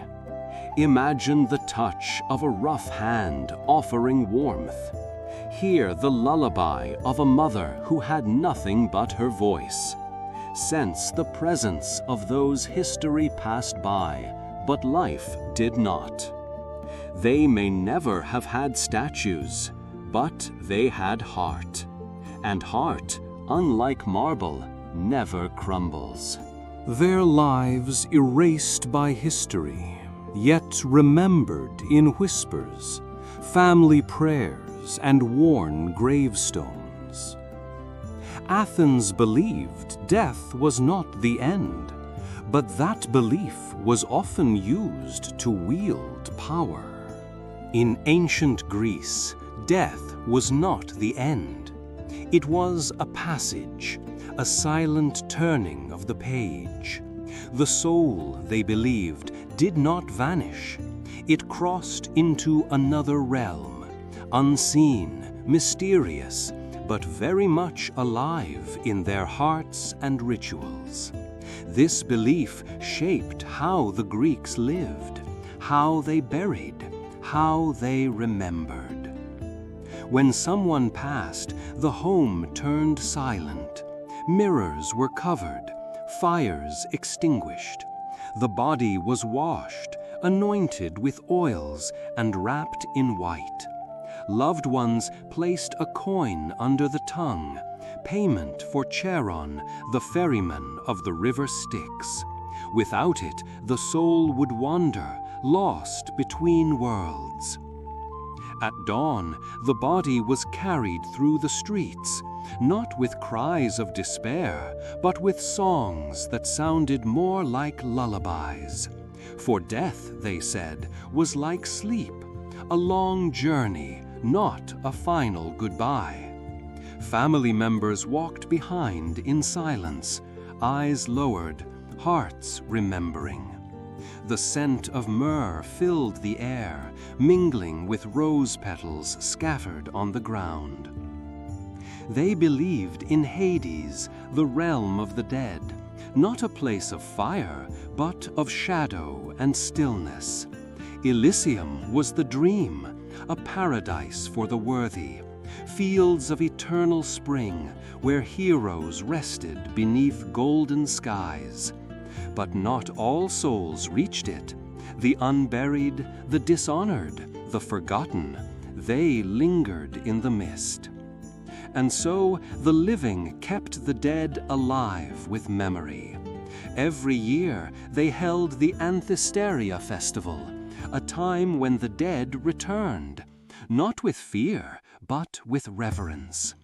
Offerings of wine, cakes, and flowers were placed at doorways.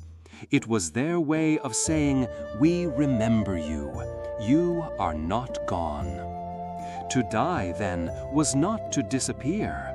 It was to walk a path every ancestor had walked before.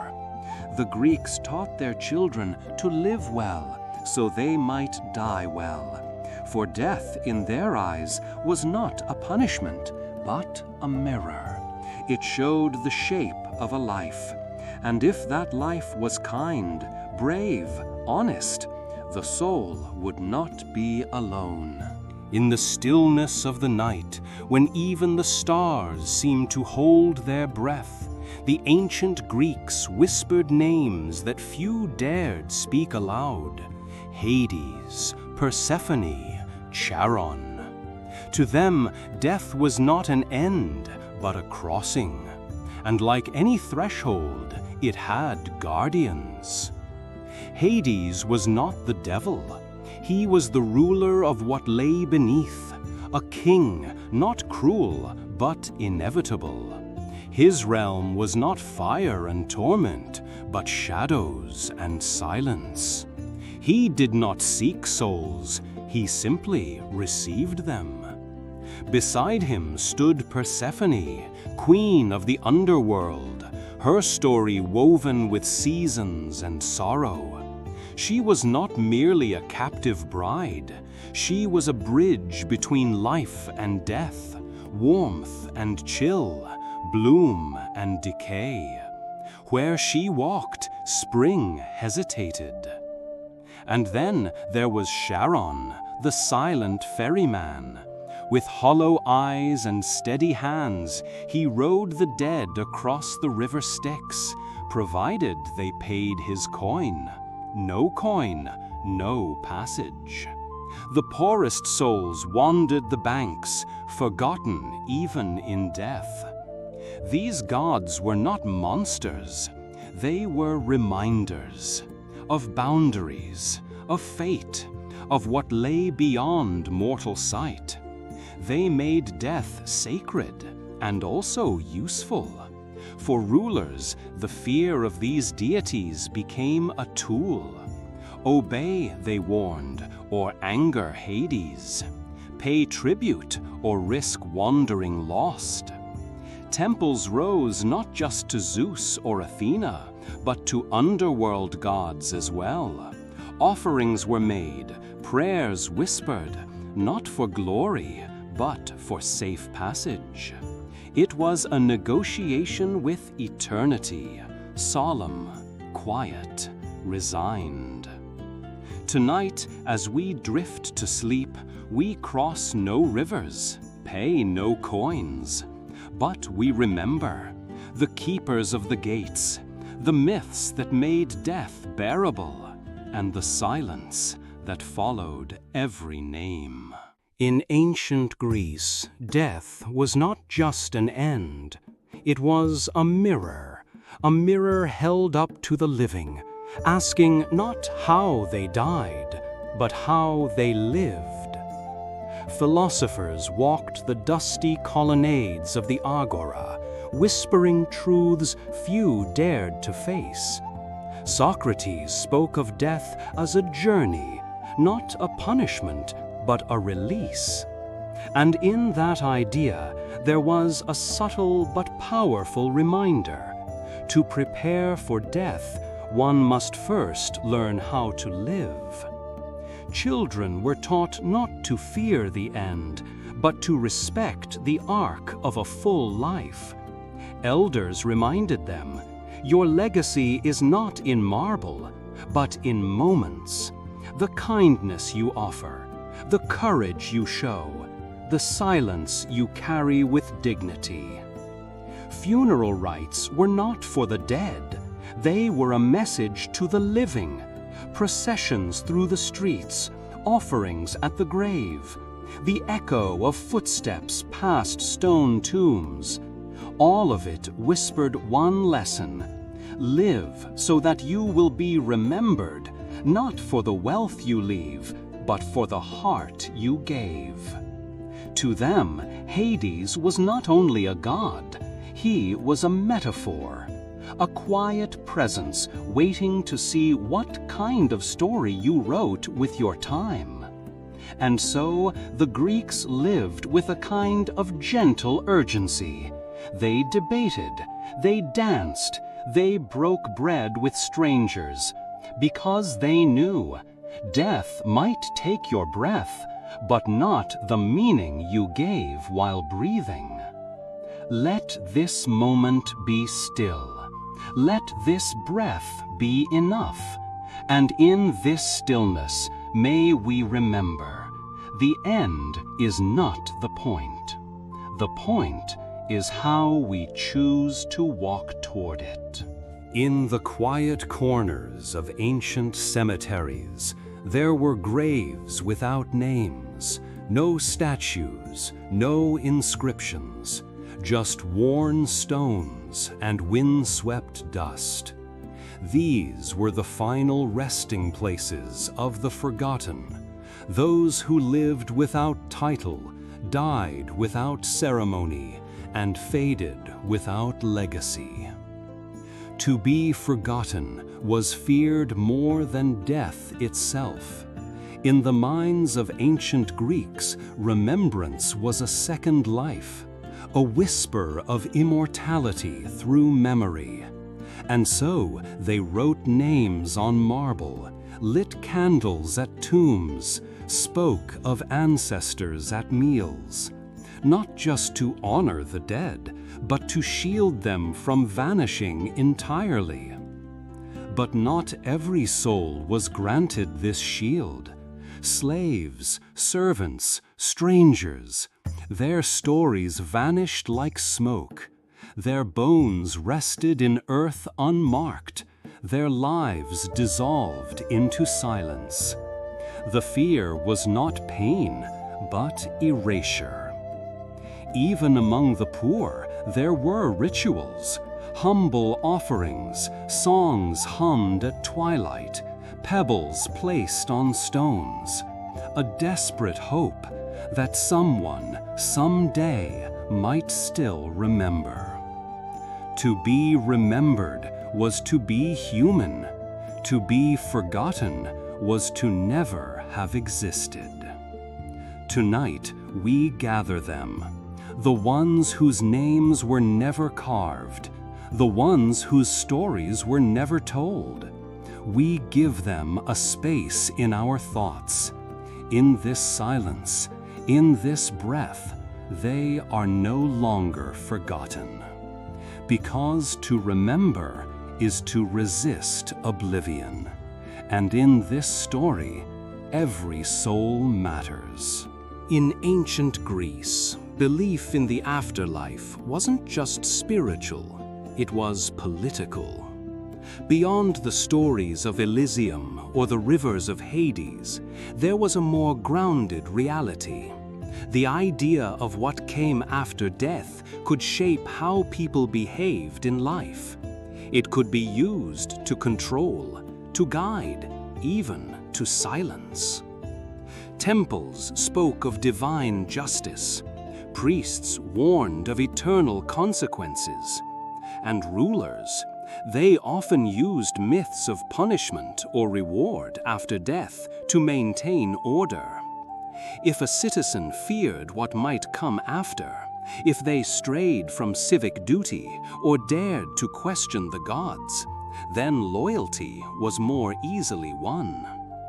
Tombs weren't only built for rest. They were symbols of class, legacy, and moral judgment. Who got remembered and how was often tied to wealth, status, and obedience. Those who followed the rules were promised light. Those who disobeyed were cast into shadow, both in story and in memory. Children grew up hearing tales not only of heroes, but of what happened to those who betrayed the city. Their bones may have crumbled, but their shame lived on, whispered in corners, etched in cautionary poems. Even in death, power echoed. A nobleman's grave sang of honor. A forgotten worker's dust was quiet. And so, the idea of life after death became more than faith. It became structure, discipline, control. But some philosophers questioned this. They asked, should fear guide a good life? Should the unknown be used as a leash? And in these quiet questions, the Greeks found something more honest.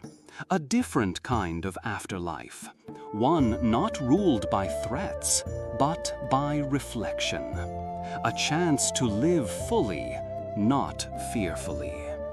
So let this night remind you, even death in the hands of men can be a tool, but in the hearts of the wise, it remains only a mirror. Belief in the afterlife comforted the living, but it also served as a tool of control. Finally, in the streets, ideas sparked, not in libraries, but among common people, questioning everything. Philosophy isn't confined to dusty shelves or echoed in marble lecture halls. It lives and breathes on the cracked red stones of the Agora, in the dim-lit corners of taverns, beneath the Mediterranean sun. It happens where people gather, where questions linger in the air like incense smoke, fragile yet unforgettable. Not all philosophers wore robes or held scrolls. Some carried baskets, others filled wine cups, and many never wrote a word. But still they wondered about justice, about love, about death. They debated while selling olives. They pondered while watching waves crash on distant shores. And in doing so, they gave birth to thought, not through power, but presence. Athenian streets were not just paths, they were classrooms. The Agora was not just a market, it was a mind on fire. The scent of grilled fish, the call of merchants, the laughter of children, they all hummed beneath the questions no one dared to ask out loud, except those brave enough to be curious. Socrates didn't teach from a pulpit. He walked, slowly, deliberately, like someone who knew that answers didn't come from authority, but from listening. He asked the kind of questions that didn't need answers, because sometimes the question itself was the key. In the side streets and under open skies, philosophy found its truest home, not as something to study, but something to live, to carry, to sit beside as one sipped wine with a stranger or watched dusk fall over stone walls.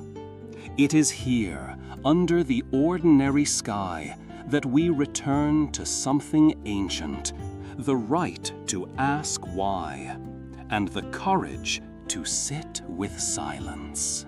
He didn't carry a staff of power. He didn't wear golden robes or sit on elevated stages. Socrates walked barefoot through the streets of Athens, pausing at corners, leaning into conversations, and, most of all, asking questions. They were never grand speeches. They were small inquiries, almost innocent. What is justice? What does it mean to live well? Do you know yourself? But these questions, so unassuming on the surface, held the power to unravel entire belief systems. Philosophy didn't begin with answers, it began with doubt, with the courage to say, "I don't know." And no one embodied that more than Socrates. He didn't pretend to be wise, he claimed ignorance. And from that place of honesty, he disarmed even the most powerful.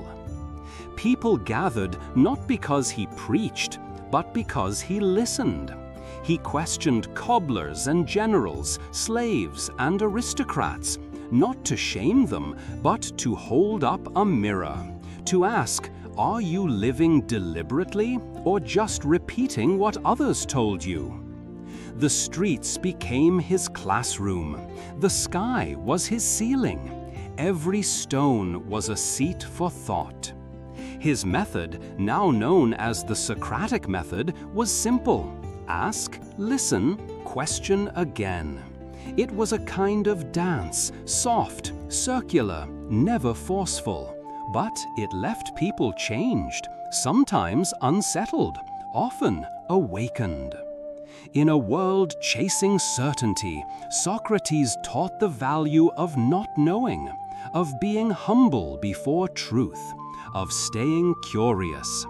And as dusk fell over the Agora, his questions hung in the air, not as judgments, but as invitations. In ancient Athens, not every thinker wore a name that echoed through time. Many never had their words written down. They were farmers, potters, midwives, traders, people whose wisdom came from dirt under their nails and stories passed down over wine, not from scrolls. They debated while waiting for bread to rise. They pondered fate under olive trees. And though they didn't call themselves philosophers, they lived philosophy in how they treated others, in how they questioned fate, in how they found meaning in hardship. Philosophy wasn't owned by the elite. It was whispered over shared meals and shouted across crowded markets. It was carved into the wrinkles of old fishermen who knew the tides better than the myths. These voices didn't ask to be remembered, but they mattered, because truth doesn't need a title, and wisdom doesn't wear robes. Today, we remember Socrates, but there were many like him, unnamed, unseen, unforgettable. In the dim light of ancient taverns, where clay cups clinked and laughter masked exhaustion, philosophy found an unlikely refuge. These spaces, often dismissed as chaotic and loud, became sanctuaries of thought for those who had no library to retreat to. A stranger could become a friend over shared wine. A merchant, a sailor, a widow, all sat shoulder to shoulder, not as scholars, but as seekers. Questions rose like smoke. What do we owe each other? Can happiness be bought? Is fate fixed? There were no books on the table, just bread, olives, and truth in raw form. No one quoted Plato, but they spoke from scars, from hunger, from joy remembered and grief still fresh. In these corners, philosophy wasn't a discipline, it was survival. It was how one made sense of heartbreak, of betrayal, of growing old. Stories were exchanged like coins. Wisdom didn't come from age, but from honesty. Sometimes the best lessons weren't uttered by teachers, but by a woman who had buried a child, or a man who had lost everything but his dignity. These were the philosophers of pain and of presence. The tavern's smoke-stained walls heard more truths than any marble hall. Its benches carried more broken prayers than the steps of a temple.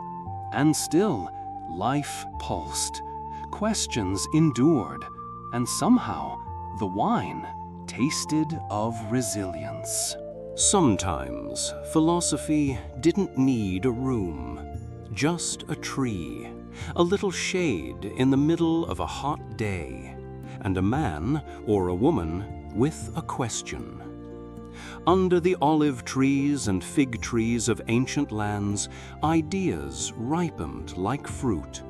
There were no fees to listen, no gates to pass, only the patience to sit and the courage to wonder aloud. Old men argued gently.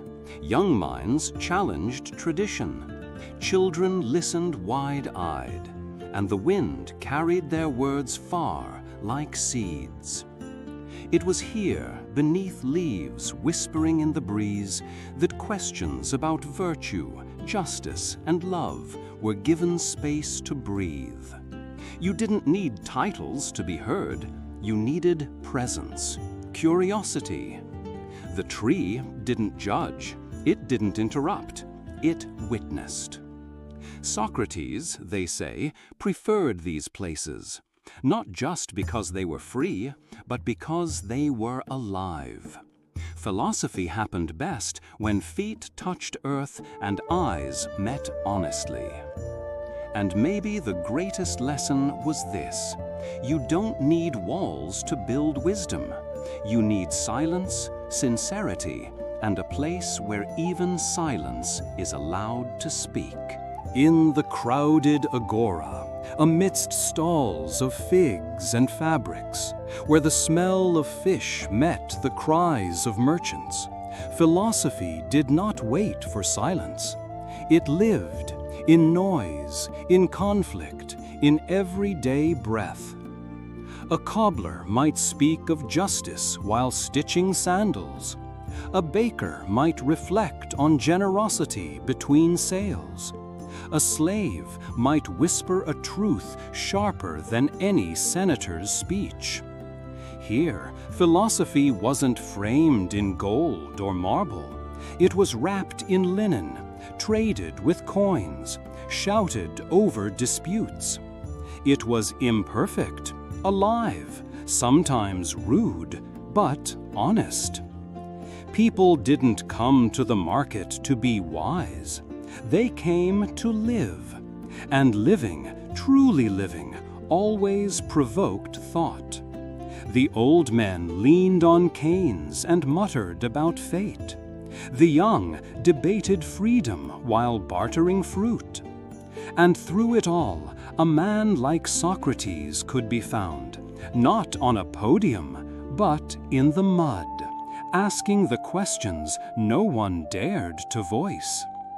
In the marketplace, the soul wasn't polished. It was worn and tested.